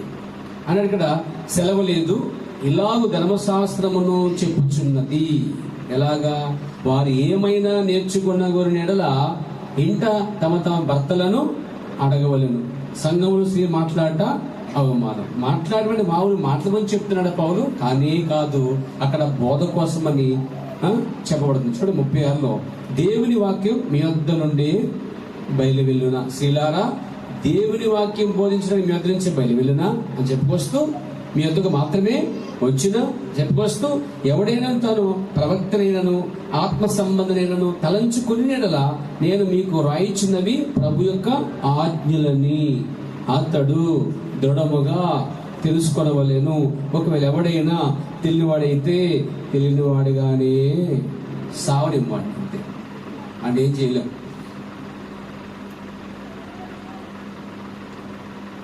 స్త్రీ బోధ చేయకూడదు అంటే అని అడిగి అర్థం కాలేదు. ఎవరి మాట చెప్పారు అంటే స్త్రీ బోధ చేయకూడదు అని నమ్మేవాళ్ళు పౌలు చెప్పాడు చూడండి. ఒకటి ప్రవక్త అయినా ఉండాలి, ఆత్మ సంబంధమే ఉండాలి. స్త్రీ బోధ చేయకూడదని చెప్పేవాళ్ళు రెండు రకాలు ఉన్నారు. ఒకటి ఆత్మ సంబంధమైన చెప్తారు, లేదా ప్రవక్త ఉన్నవాళ్ళని చెప్తారు. ఈ మాట పౌలు గారు ఆత్మ సంబంధి మరియు ప్రవక్త కూడా ఉన్నాడు. వీళ్ళని అంటాము ఆత్మ సంబంధి మరి ప్రవక్త అయి ఉండిపోయారా. ఈరోజు మన ప్రవక్తలు అక్కర్లే, ఆత్మ సంబంధం కూడా సరిపోదిపోయారా. ఆత్మ సంబంధంగా ఉన్న వాళ్ళు ఎవరైనా సరే గ్రహిస్తారట ఏమని, స్త్రీ సంఘములో బోధ చేయకూడదు అని. కానీ ఈరోజు ప్రపంచమంతా స్త్రీ బోధ బయలుదేరిందండి. ఏంటి ఎక్కడ స్త్రీ లేదని చెప్పండి, ఎక్కడ స్త్రీ లేదు ఏంటి? మగోడ ఎండ్ర బట్టలు పట్టుకుని ఆడ నిలబడుతుందండి, లేదా చుచ్చుబొడ్లు పట్టి నిలబడుతుంది. చుచ్చుబొడ్లు నిలబడతాడు, చుచ్చుబొడ్లకు సంబంధం అసలు మగోడ పట్లకు సంబంధం ఉంది అసలు ఏమన్నాను అంటే ఏదన్నా ఆడిచ్చేస్తాను. నేను చూడండి, మీకు కోపడటం మాట చెప్తాను, నన్ను కోపడకండి అక్కల నమ్మలారా చెల్లారా వినండి, వినండి పిల్లలు వినండి, నేను ప్రేమిస్తున్నాను. కానీ స్త్రీ డామినేటింగ్ చేస్తుంది, కూడా డామినేటింగ్ చేస్తుంది స్త్రీ కూడా. ఆఖరి రిసెప్షన్లో కూడా వాళ్ళే ఉంటారు.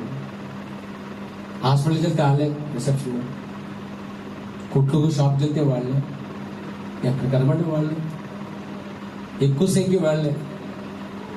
అంటే ఆఖరికి హోటల్లో కూడా వాళ్ళే, సర్వీస్ చేసేది కూడా వాళ్ళే. ఆఖరికి అక్కడెక్కడ మద్రాసులో డ్రైవర్ కూడా ఆమె, ఆర్టీసీ డ్రైవర్. డామినేటింగ్ అనమాట. అంటే స్త్రీ పనిచేస్తుంది కదా అక్కడ. ఈరోజు స్త్రీ అంత మాత్రమే కాదు, అక్కడ స్త్రీ పురుషుని బట్టలు వేసుకుని చూసారా, అక్కడ తప్పు జరుగుతాయి.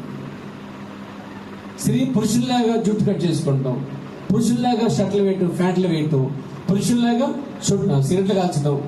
ఈ మధ్య కాలంలో మీరు విన్నారు లేదుగా, నేనైతే విన్నాను, చాలా చదివాను, చూసిన పేరు, ఆడపిల్లలు వయసు వచ్చిన వాళ్ళు పబ్బులకి పోయి విస్కీలు తాగేసి, బీలు తాగేసి, ఏదో మందు తాగేసి, ఏదో గుట్టకల్లా చెటకల పంచాయత దగ్గర గంజాయి. మీకు గంజాయి తెలుసనమాట, ఇంకేం తెలియదు మీకు. మీరు చెప్పండి, గుట్కనే ఇది అవుతుంది, గుట్క కదండి అది, వాట్కా వాట్కా వాట్కా వాట్కా తాగుతారు. అదేంటి మనకు తెలియదు. ఏమైనా పరిచయాలు ఉన్నాయా మనకి? ఏమన్నా ఇక్కడ వరకు పరిచయాలు ఉన్నాయా? దాని జోలికి వెళ్ళకండి, సర్వనాశనం అయిపోతారు. ఆడపిల్లండి, స్టూడెంట్స్, పిల్లలు, ఎదుగున వాళ్ళు వీళ్ళు ఒక మాదిరిగా భయంకరం భయంకరం. కొంతమంది పిల్లలు, భార్యలు, భర్తలు అదేదో బిర్యానీ తిన్నట్టు పంచుకుని తాగుతారండి. అంటే తాగుబోతున్న మాట చెప్పాలండి. బైబిల్ చెప్తుంది కదా, మీ శరీరములు మద్యముతో అపవిత్రపరచుకోకూడదని చెప్పాడు బైబిల్ అండి. దానికి దానియేలు, షద్రకు, మెషకు, అబేద్నెగోలు ఉన్నారు. పొద్దునంతా కష్టపడి పనిచేసామండి, ఒళ్ళంతా పిలిచిపోయింది. అందుకేంటంటే సారా తాగొచ్చింది, కొంచెం అది వేసుకున్నానండి. మనకై సెలవు, సిరెంట్లు కానీ, మందులు కానీ, బిళ్ళు కానీ, అంటే మందులు కానీ, కార్యక్రమం కానీ. కాబట్టి బిర్యానీ తినండి శుభ్రంగా. నేను డబ్బులు తిన్నాను, ఉడికి తిన్నాను. కాబట్టి 1 కేజీ మాసం ఇస్తాను, తినండి. కానీ మీరు పావు లీటర్ తెచ్చుకుని తాకండి దయచేసి. ఏమండి, ఈ పని చేయకండి. ఇది చాలా పెద్ద భయంకరమైన దుర్వ్యాపారం, భయంకరమైన దుష్కార్యం అండి. మన ప్రవక్త ఒక మాట చెప్తాడు, సిగరెట్ కాల్చిన దాన్ని దెయ్యం అన్నాడండి. అంతేకాదు, సిగరెట్ అనే దానికోసం ప్రవక్త వర్తమానంలో గట్టిగా చెప్పాడు ఏంటి సార్, అది ఇంకా భయంకరం అంటాడు, అది వ్యభిచారంగా ఘోరం అంటాడు. అది సిగరెట్ తాగటం, పొగ పీల్చడం అనే దాన్ని మన ప్రవక్త దాన్ని చాలా ఎక్కువ చేసాడండి. దాన్ని భయంకరంగా, చాలా భయంకరంగా చేశాడు. అంతేకాదు, అందులో నికోటిన్ ఒకటి ఉంటుందట, అది తెల్లకి మీద వేస్తే తోలు మొత్తం తినేసిందంటండి. అది నికోటిన్. ఫిల్టర్ సిగరెట్ అంటారు ప్రవక్త చెప్పాడు సార్. ఫిల్టర్ కోసం మాట్లాడు ప్రవక్త, స్వయంగా దాని మీద అంశం బోధించాడు, వడపోత సాధన మొత్తం బోధించాడు. సిగరెట్ మీద బూత్ చేశాడు ఆయన డైరెక్ట్ గా. ప్రభుత్వ మేముకలు కాక ఆ ఫిల్టర్ ఉంది కదా పిలుస్తారు అనుకుంటారంట. కాదు కాదు, ఖచ్చితంగా నీ కూడా లోపల పోతుంట అది. అందుకే సిగరెట్ల విషయంలో, చెట్లు బీళ్ళ విషయంలో ప్రవక్త గట్టిగా ఖండించే కాలం పేరు. ఈ అమ్మాయిలు బట్టలు, మగ బట్టలు వేసుకుని, జుట్టు కట్ చేసుకుని, గుట్కా తీసుకుని, వటకాలు వేసుకుని, అవి వేసుకుని, ఇవి వేసుకుని, కాబట్టి వీళ్ళు సిగరెట్ కాల్చుకుంటూ మొగరాయిలో వెళ్ళిపోతున్నారు పేరు. ఈ తరం ఒకప్పుడు అమెరికాలో అనేది ఇక్కడికి వచ్చి పడింది. కాబట్టి మన పిల్లల్ని ప్రభు శిక్షలోను, ప్రభు బాధలోను పెంచాలి, లేదా మరొక కొన్ని సంఘస్థులు వల్లి తెరవకూడదు. దేవుని మహిమ కలుగును గాక, దేవునికి స్తుతి కలుగును గాక. ఇక్కడ స్త్రీ బోధ విషయంలో ఖండించాడండి. ఒక ఆత్మ సంబంధం కానీ, ప్రవక్త కానీ తలంచుకుని నెడల నేను మీకు రాయిచున్నవి ప్రభు యొక్క ఆజ్ఞలని. అంటే ఇక్కడ స్త్రీ బోధించకూడదు, స్త్రీ మాట్లాడకూడదు సంఘం అనేది పౌలు బోధ కాదు. మరి ఎవరిది? ప్రభు యొక్క ఆజ్ఞలన్నీ. అతడు ఎవరు? ఆత్మ సంబంధి కానీ ప్రవక్తగానే ఉన్నట్లయితే అతడు దృఢముగా తెలుసుకోగలను. ఒకవేళ అతడు ప్రవక్త కాకపోయినా, ఆత్మ సంబంధి కాకపోయినా, ఎవడైనాను తెలియనివాడైతే తెలియనివాడుగానే ఉండదు. కిందే ముందని పుట్టినట్ల వాడు తెలియబడిన వాడు కాడు అని. అంటే తెలియబడిన వాడు అంటే ఇక తెలియని వాడికి. ఒక స్త్రీ బోధ చేయొచ్చు అని ఎవరైనా చెప్పారంటే వాడు ఆత్మసంబంధి కాదు. ఒక స్త్రీ బోధ చేయొచ్చు పర్లేదు అని ప్రోత్సహించాడంటే వాడు అసలు ప్రవక్తే కాదు కదా. రెండోది, వాడికి అసలు స్త్రీ బోధ విషయంలో తెలియబడలేదు, వాడికి తెలియబడదే కావాడికి అన్నాడు. వాడు కళ్ళు మూసిపోయాడు. దీని విషయంలో ఖండించాడు ప్రవక్త అపోస్తలుడైన పౌలు. 15 అధ్యాయంకి వచ్చేసరికి అంటాడు ఆయన, చూడండి 15:3 మంచి సారాంశం ఉంది అక్కడ. 3 నాకు ఇవ్వబడిన ఉపదేశమును మొదటి మీకు అప్పగించిందని, అదేమనగా లేఖనముల ప్రకారం క్రీస్తు మన పాపము నిమిత్తం మృతి పొందాను, సమాధి చేయబడను. రెండోది. మూడోది, లేఖన ప్రకారము మూడో దినమున లేపబడను. అంటే పౌలు యొక్క సువార్త సారాంశమంతా ఈ కొరింథీయులకు ఏం చెప్పాడంటే, క్రీస్తు చనిపోయాడు, మృతి పొందాడు, మీరు కూడా చనిపోవాలి అని చెప్పాడు. ఈ కక్షలు భేదాల విషయంలోను, ఈ చెట్ల బీళ్ళ విషయంలోను, ఈ అక్ర సంబంధం తండ్రి యొక్క భార్య ఉంచుకుంటున్న విషయంలోను, ఏమండి మరి ప్రవర్తి విషయంలో అక్రమం తీసుకున్న విషయంలోను, భేదాలతో ఉన్నటువంటి విషయంలోను, మరి గుంపులతో ఉన్నటువంటి విషయంలోను, వీటి విషయం మీకు చావాలని చెప్పాడు. యేసుక్రీస్తు మృతి పొందాడు, రెండోది పాతి పెట్టబడ్డాడు, మూడోది లేచాడు. ఇది నా సువార్త సారాంశం అని చెప్పాడు. దేవుడు నన్ను మహిమగలు గాక. నాకు ఇవ్వబడిన ఉపదేశం యొక్క మీకు ఉపదేశము మొదటి మీకు అప్పగించింది అన్నాడు. అతను సువార్త సారాంశం అదే. తన ఉపదేశం ఏంటంటే మారు మనసు పొందుట. ఆయన చనిపోయాడు, పొందండి మారు మనసు. ఆయన పాతి పెట్టబడ్డాడు, బాప్తిసం పొందండి. ఆయన లేచాడు, పరిశుద్ధత పొందండి అని చెప్పుకోవచ్చు. దేవునికి మహిమగలు గాక. ఇప్పుడు ఆ 18 చివరిలో ఈ మాట ప్రవర్తన చూడండి. దేవునికి స్తోత్రం కలిగాక. 18 పేరు చెప్తాను. పౌలు దీన్ని కొరింథీయులకు చెప్పుటకు ప్రయత్నం చేస్తున్నాడు. సహోదరులారా, ఈ సంగతి మీకు తెలియకుండా నాకు ఇష్టం లేదు. అదేమనగా మన పితరులందరూ మేఘము కింద ఉండేది, వారందరూ సముద్రం నడిచిపోయేది, వారందరూ మోషను బట్టి మేఘములను సముద్రం బాప్తిసముందని ప్రతి ఒక్కరూ అరణ్యములోనికి వెళ్ళిరి. యేసు అన్నాడు, ప్రభువా ప్రభువా అని పిలిచి ప్రతివాడు పరలోకంలో ప్రవేశించుడు గాని పరలోకం నా తండ్రి చిత్త ప్రకారం చేయబడి ప్రవేశించును. నీవు ఏమి చెప్పుదువో అది కాదు, నీవు సువార్తను బోధించి మరియు ఇంకనూ నశించిపోగలవు. సువార్త బోధించినా కానీ నశించిపోతామంట. చాలా మంది అంటారు, ఏం చేద్దామని సువార్త చేస్తాను. ఏం చేస్తారు? మాకు ఒక పాతకాలంలో ప్రియులు ఉండేవారు మాట, ఇద్దరు సహోదరులు. ఆయన ఒక పేరు ఖాళీ, జాషువా. వాళ్ళు బాప్తించి పేరు వచ్చింది. అని ఆదివారం సువార్త వెళ్ళండి, మెట్లకి ఇచ్చేరండి. స్థానిక సంఘం రావడం మానేసి పాల్గొని చర్చ మానేసి సువార్తకి వెళ్ళాడట. బాబు ఏంటి ఆదివారం సువార్తకి పాస్టర్. అప్పుడు నేను ఏం చేయాలి పాస్టర్ గారు? ఇది అంటే స్వతమత అసలు నీకేం తిరగట్లేదు, అసలు నీకు అర్థం కావట్లేదు మన మనసులో. నేను వాళ్ళు విచిత్రం ఏంటంటే ఆదివారం మానేసి సువార్తకి వెళ్ళాడట. సువార్తకి నిజంగా నశించారు ఇప్పుడు వాళ్ళు. ఎందుకని? కనీసం వారు ఆ వాక్య ప్రకారంగా మారు మనసు బాప్తిసం పొంది పరిశుద్ధి పొంది సంఘ క్రమంలో ఉండుంటే కనుక ఖచ్చితంగా ఉండేవారు ఇప్పుడు వాళ్ళు. కానీ ఈరోజు చెప్పాలంటే చెదిరి వృద్ధులేరండి. ఎక్కడో అడ్రస్ లేదు. అంటే ఇక్కడ ఏమంటే అసలు ఫలము లేకుండా స్థిరపడకుండా ఏయో బాధలు కలిగి ఉంటే సువార్త బోధించినా కానీ నశించిపోతా ఉన్నాడండి. ఏ వ్యక్తి అయినా సరే, నేను కూడా కావచ్చు, మీరు కావచ్చు. అంటే మారుమతగిన ఫలం లేకుండా సరైన జీవితం జీవించకుండా అసలు జీవించకుండా సువార్త చెప్తుంటే ఎవరికి సువార్త అనేది? మన ప్రవక్త చెప్పాడు, నీ జీవితం సువార్త సరిపోతుందని అడిగాడు ప్రవక్త మీద. వర్తమానంలో తను టైటిల్ పెట్టాడు కూడా ఆయన, సువార్త తగిన జీవితం అనేది అడిగాడు ప్రవక్త అండి. అంటే నువ్వు బోధించడానికి నువ్వు కరెక్ట్గా జీవిస్తున్నావా అని అడిగాడు. అంటే ఇక్కడ పౌలు గారు ఈ మాట కొరింథీ సంఘస్థులు కూడా కొరింథీ సంఘస్థులు కూడా అలాగే జీవిస్తున్నారండి. దాన్ని ఖండించాడండి ఆయన. ప్రభు నాను మహిమ కలుగాక. మానవసు లేకుండా సువార్త చెప్తా ఉన్నారు పేరు. అయితే అననైనా నశించుకోగలరు. నిశ్చయముగా ఇది కేవలము చిన్నపిల్ల ఆట కాదు, ఇది పరిపూర్ణముగా అది లోతైన ఉన్నది. క్రైస్తవం ఏదో ఒక చిన్న తేలికైన కల్పన కథ వంటిది కాదు. క్రైస్తవం అనేది తేలికైన కల్పన కథ వంటిది కాదు. అంటే ఇది చిన్నపిల్ల ఆట కాదన్నాడు. ఏమన్నా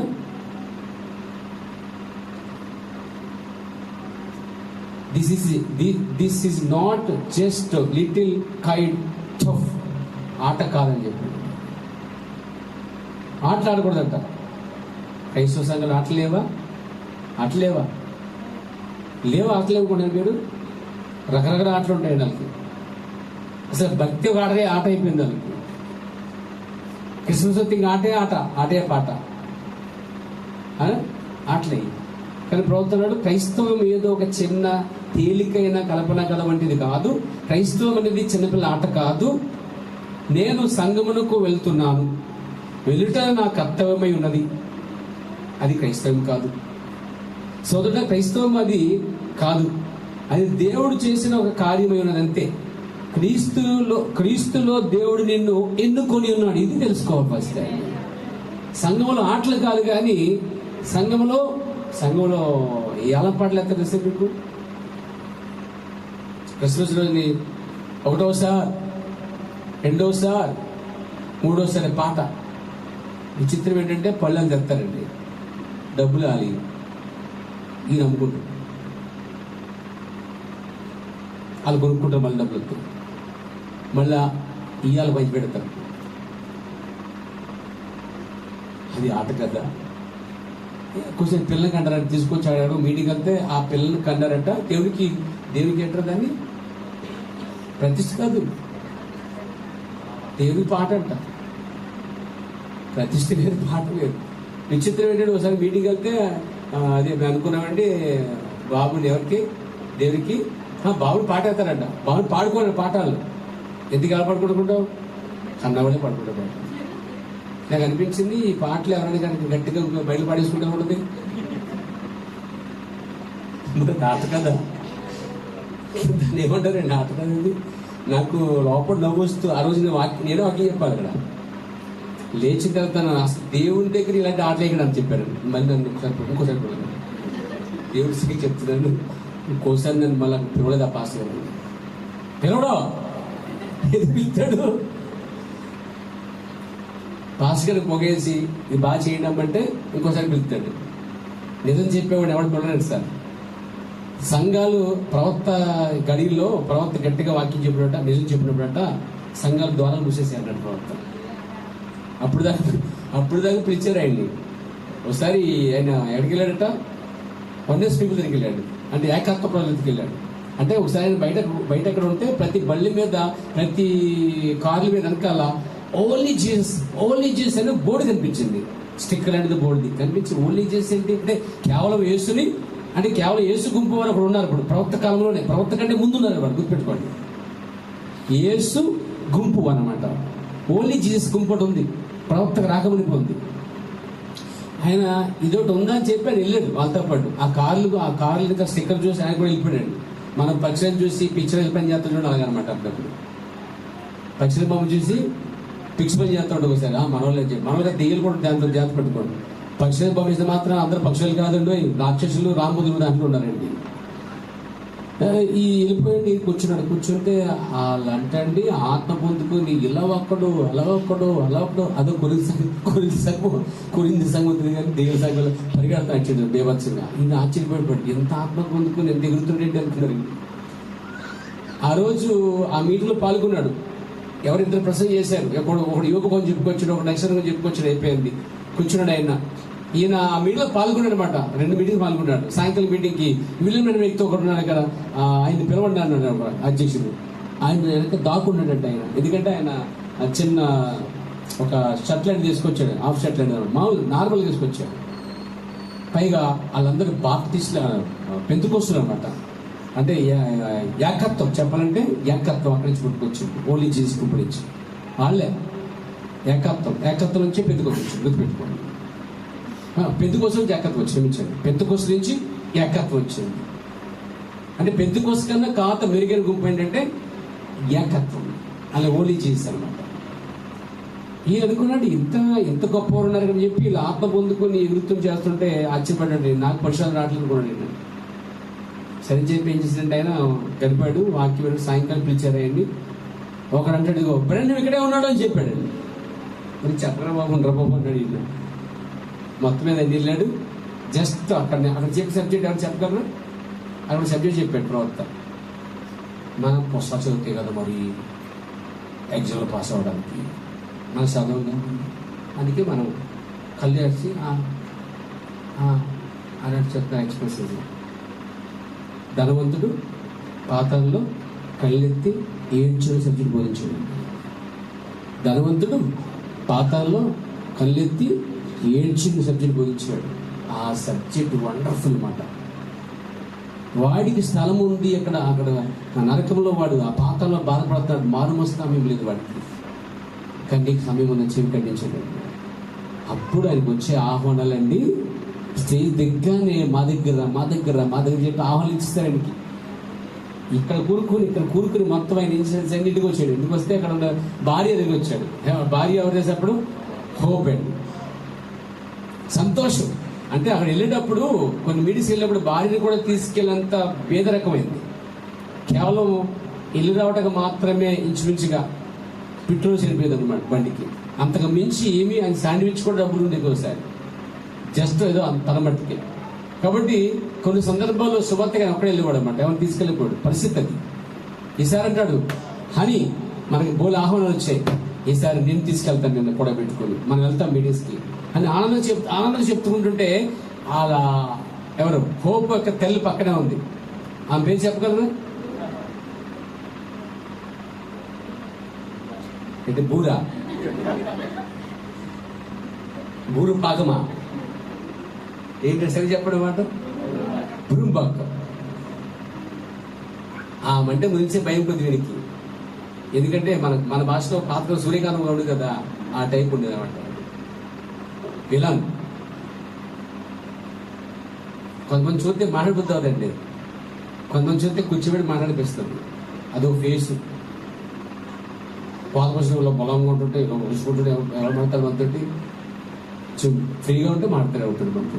ఇంకెవరు మాట్లాడు, ముచ్చో వేసుకుంటుంటే ఎవరు మాట్లాడుతుంటే మాట్లాడరు. కొంచెం అప్పుడప్పుడు ఫ్రీగా ఉండి ఓపెన్గా మాట్లాడితే సరిపోతుంది. మరి కొద్దిగా నటింపులే వాక్యలు మరి ఎలాగుంటారో సరిపోద్దండి. దేవుడికి మహిమ కలిగా, దేవుడికి స్తోత్రం కలిగా, చక్కగా ఫ్రీగా చర్చిలోలా బయటలా ఉండక్కర్లే. నువ్వు అన్ని చోట్ల ఒకలా ఉండంతే, ఒకే రీతిగా ఉండు, ఎక్కడున్నా ఒక రీతిగా ఉండు. అసలు ఏ నాటకాలు ఎక్కర్లేదు, న్యాచురల్గా ఉండు. దేవుడికి స్తోత్రం కలిగాక, దేవునికి మహిమ కలుగుగాక. అప్పుడు ఆ మంది అత్తగారు తీసుకెళ్ళక వెళ్ళేది నా కుమార్తె అన్నాడు. చాలా విధేయత అన్నాడు. అమ్మ తీసుకెళ్ళమ్మని చెప్పన్నాడు. హోప్ కూడా సైలెంట్ అయిపోయిందండి. దాని పరిణామమే హోప్ చనిపోయింది. దానికి కారణమా సువార్తకి కూడా వెళ్ళనందుకు, రమ్మంటే రానందుకు, దానికి ఏకీవించినందుకు, మా అమ్మతో ఉండిపోతాను రావడానికి వీలులేదు అన్నందుకు దేవుడు ఇతను వెళ్ళాడు గనక దేవుడు తన భార్య తీసుకున్నాడండి. అత్త చనిపోయింది, తర్వాత ఈమె చనిపోయింది. అప్పుడు ప్రవక్త వెళ్ళి ఆమెని చనిపోయిన లేపుతున్నాడు. తెలుసు కలిపి ఆమె లేచింది అంటే ఆమె విశ్రాంతిలో తిరిగి వచ్చింది ఆమె ఆత్మ. అప్పుడు ఎలా తెలుసు ఆమె, నేను మా అమ్మ మాట ఎన్నుకొండవలసినది, వెళ్ళి మనం తప్పు చేస్తాను, నేను తప్పు చేశాను అన్నాడు. అంటే అర్థమేంటి, అక్కడ ఆమె మరణం గుర్తించింది, ఎందుకు వచ్చిందో గుర్తించింది. ప్రవక్త కూడా ఆ విషయం తెలుసండి. ప్రవక్త కూడా దేవుణ్ణి ఆపలేకపోయాడు ఆ కార్యంలో. ప్రవక్త కూడా ఆమె తీసుకోవద్దు, క్షమించు అని ప్రవక్తను కూడా దేవుడు లెక్క చేయలేదండి. దేవుడు తన కార్యం ఏం చేస్తాడు, చట్టం తను పని చేసుకున్నాడు. దేవుడు తన కార్యాన్ని ఎవరైనా ఒకటే, అది సేవకుడి కుటుంబమైనా, అది పెద్ద కుటుంబమైనా, ఆ సంఘంలో ఇప్పటి నుంచో ఉన్నటువంటి బాధ్యత విశ్వాసం అయినా, దేవుడు క్రమాన్ని మాత్రం వెళ్ళడం మార్చుకోండి. అంత perfect God, hour God perfect God. చాలా నీట్గా కరెక్ట్గా ఉంటాడు. ఎప్పుడు మారండి ఆయన, మార్పు లేనివాడండి ఆయన. మునుపు ఎలా ఉన్నాడో ఇప్పుడు ఎలా ఉన్నాడు, రేపు ఎలా ఉంటాడు ఆయన. అందుకే ఆయన మార్పు లేని దేవుడు. దేవునికి స్తోత్రం కలిగాక. ఆమె చనిపోయే కారణం అదేనండి. ఆహ్వానం వచ్చినప్పుడు భర్తతో పాటు వెళ్ళనందున, తల్లి మాట విన్నందున, అందుకు ఆమె భూమి నుంచి దేవుడు తీసిపడిచాడండి. చిన్న కార్యం అది, క్షమించచ్చు కదా దేవుడు. అప్పుడు అనుకుంటాను మాట, దేవుడు క్షమించచ్చు కదా. నో, దేవుడికి నీకు చెప్పక్కర్లేదు. దేవుడికి తెలుసు ఎక్కడ ఏం చేయాలో దేవుడు ఎరిగి ఉన్నాడు. ద్వారా నువ్వు వాడికి బాధ చేయక్కర్లే. ఎందుకంటే మంత్రి ఉండి వాడికి ఎవడు సలహా ఇచ్చేవాడు. దేవుడికి మహిమ కలుగాక. ఇలా చేయాలా అని చెప్పి కుమ్మరివాడికి ఎవరు చెప్తారు, ఆ కొండల నుంచి చెప్తాయా? లేదు, దేవుడు దాని చిత్తపరంగా సమస్తం చేయగలడండి. దేవునికి మహిమ కలుగాక. కాబట్టి ఇక్కడ మనం ఏం చెప్పుకుంటాం ఈ కార్యం చూడండి. దేవునికి స్తుతి కలుగాక. క్రైస్తవుని ఆటలు కానీ ఆటలాడకూడదు. సంఘంలో ఏ విధంగా ఆటలాడకూడదు. క్రైస్తవుని ఆట కాదట. ఎవరు క్రీస్తులో దేవుడిని ఎన్నుకున్నాడనేది వాస్తవం అంటే. క్రీస్తుకు ఒక ప్రేమ కానుకగా నిన్ను సమర్పించి ఉన్నాడట. మనల్ని దేవుడు క్రీస్తుకి ఒక ప్రేమ కానుకగా లోకంలో తీసి శుభ్రం చేసి కడిగి శుభ్రపరిచి తయారు చేశాట.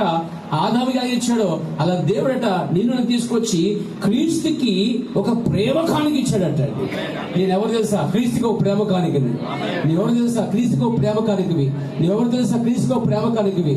నీవెవరు తెలుసా? క్రీస్తుకి ఒక ప్రేమ కానుక దేవుడిని తీసిచ్చాడు లోకంలోంచి పోయాడు కడిగి శుభ్రపరిచి. దేవుడు నాన్న మహిమ కలుగాక. ఓ దేవునికి స్తుతి కలుగుగాక. కాబట్టి క్రీస్తుకి ఒక ప్రేమ కానుక, అది దేవుని ఎన్నిక పిలుపు. దేవుడు ఎన్నుకున్న తర్వాత పిలిచిన పిలుపు అట్టది. అందరినీ పిలవలేదు దేవుడు. అలాగా నీ పక్కింటి వాళ్ళు పిలవలేదు, నీ ఇంట్లో చాలా మంది పిలవలేదు, నీ చుట్టూ పిలవలేదు. కానీ దేవుడు ఏం చేశాడు? నీ వంశంతో నిన్ను పిలిచాడండి. మనం అలాంటి ఒక వ్యక్తిగా ఉండు అవకాశమును కలిగి ఉన్నప్పుడు లోక సంబంధమైన చిన్న పాత సంగతులకు దాన్ని మనము త్రోసివేస్తే, ప్రైజ్ ది లార్డ్, దేవునికి మహిమ కలుగాక. Little old things of the old అంటే పాత కార్యాల నుంచి, లోక సంబంధమైన ఆ యొక్క సంగతుల నుంచి అంట మనమంట వేరైపోవాలట. ఇంగ్లీష్ అయితే turn it down for the little old things of the old. ఈ పాత సంగతుల నుంచి అంట మనం ఈ ప్రపంచ లోక కార్యం నుంచి వేరైపోవాలండి. అంటే మనం ప్రేమ కానుకగా దేవుడు తీసి క్రీస్తుకి ఇస్తున్నాడంటే క్రీస్తుకి ఇచ్చే కానుక ఎంత పవిత్రమై ఉండాలి. ఇప్పుడు మనం ఇష్టమైన ఏం చేస్తాం, మంచిది ఇస్తాం. మనం ఇష్టమైన మంచి కానుక ఇస్తాం. మనం ఇస్తామా లేదా మంచి కానుక ఇస్తామా లేదా? మాట ఏంటంటే దేవునికి స్తోత్రం కలిగాక. అలాంటిది యేసుక్రీస్తుకి ఆయనకి కానుక ఇవ్వటం అంటే ఈ కానుక ఎంత విలువైంది ఉండాలి. వాస్తవానికి విలువైంది కాదు, కానీ విలువలేని దాన్ని తీసుకొచ్చి విలువగా చేసి, ఏమండి ఎన్నిక లేని మనల్ని ఎన్నికగా చేసి, యోగ్యత లేని మనల్ని యోగ్యునిగా చేసి, అనీతిమంతులు కూడా మనల్ని నీతిమంతులుగా చేసి, పాపులు కూడా మనల్ని పరిశులుగా చేసి, శుభ్రపరిచి తయారు చేసి క్రీస్తుకి కానుక ఇవ్వటం అనేది గొప్ప కార్యం అంట. ఇది తెలిసిన మనం అంటే ప్రవక్త నాడు అలాంటి ఒక వ్యక్తిగా ఉన్నప్పుడు, అలాంటి అవకాశం దేవుడు నీకు ఇచ్చినప్పుడు, లోక సంబంధమైన చిన్న పాత సంగతులకు దాని నుంచి మనం వాటన్ని త్రోసివేసాక మనం దాని నుంచి వేరైపోవాలంటే వేరవుదాం. మనము కూడా 19వ పారాగ్రాఫ్ వద్దాం, దీంతో ముగిస్తాను నేను. ఇప్పుడు మనము ముందుకు వెలుచుండగా వినండి, మరియు వారందరూ అదే ఆత్మ సంబంధమైన ఆహారమును భుజించేది. 19వ పారా, నీవు దాన్ని విన్నావా? 3వ వచనం, వారందరూ ఒకే ఆత్మ సంబంధమైన ఆహారం. 3వ వచనం అంటే ఆ 10 మొదటి 10:3 గురించి చెప్పుకొస్తున్నాడండి. ఒకే ఆత్మ సంబంధ ఆహారమును భుజించేది. అతడు దేన్ని గురించి మాట్లాడుచున్నాడు? పౌలు అసలు దేని కోసం మాట్లాడుతున్నాడు? ప్రవక్త అన్నాడు, సంఘం యొక్క కర్మకాండాలను గురించి ప్రజలు సంఘంలోనికి వచ్చి మరియు వారు మారు మనసు పొంది ఉన్నామని చెబుతారు. ఈ కర్మకాండలు అంటే మారు మనసు అని చెప్తారు, కానీ మారు మనసు లేకుండా ప్రవర్తిస్తారు. ఈ కర్మకాండలు ఏంటంటే బాప్తిసం పొందని చెప్తారు, బాప్తికి తగ్గ పరిశుద్ధ జీవితం జీవించడానికి. ఈ కర్మకాండలు ఏంటంటే లాట్సప్ తీసుకుంటారు, మురుకుతో జీవిస్తూ ఉంటారు. సంఘం యొక్క కర్మకాండముల గురించి మాట్లాడుతున్నారు అతను. Praise the lord. వారు సంఘంలోనికి వచ్చి మారు మనసు పొంది ఉన్నామని చెప్తారు. ప్రభువైన యేసు నామమున తీసుకొనొచ్చు క్రీస్తులోనికి బాప్తిసం పొందుతారు. వారు దాన్ని అరణ్యంలో కూడా చేసి ఉన్నారు. మీరు ఏం చేశారో ఇశ్రాయేలు కూడా దాన్ని చేశారు అంటాడు పౌలు. అన్నాడు, కొరింథీయులు చేసినది అదియే.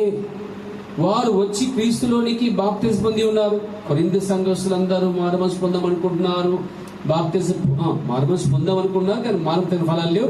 బాప్తిసం కూడా పొందారట, క్రీస్తు యేసులోని కూడా బాప్తిసం పొందారట. క్రీస్తును బాప్తిసం పొంది ఉన్నారు, బాహ్యముగా క్రీస్తును తీసుకుని ఉన్నారు.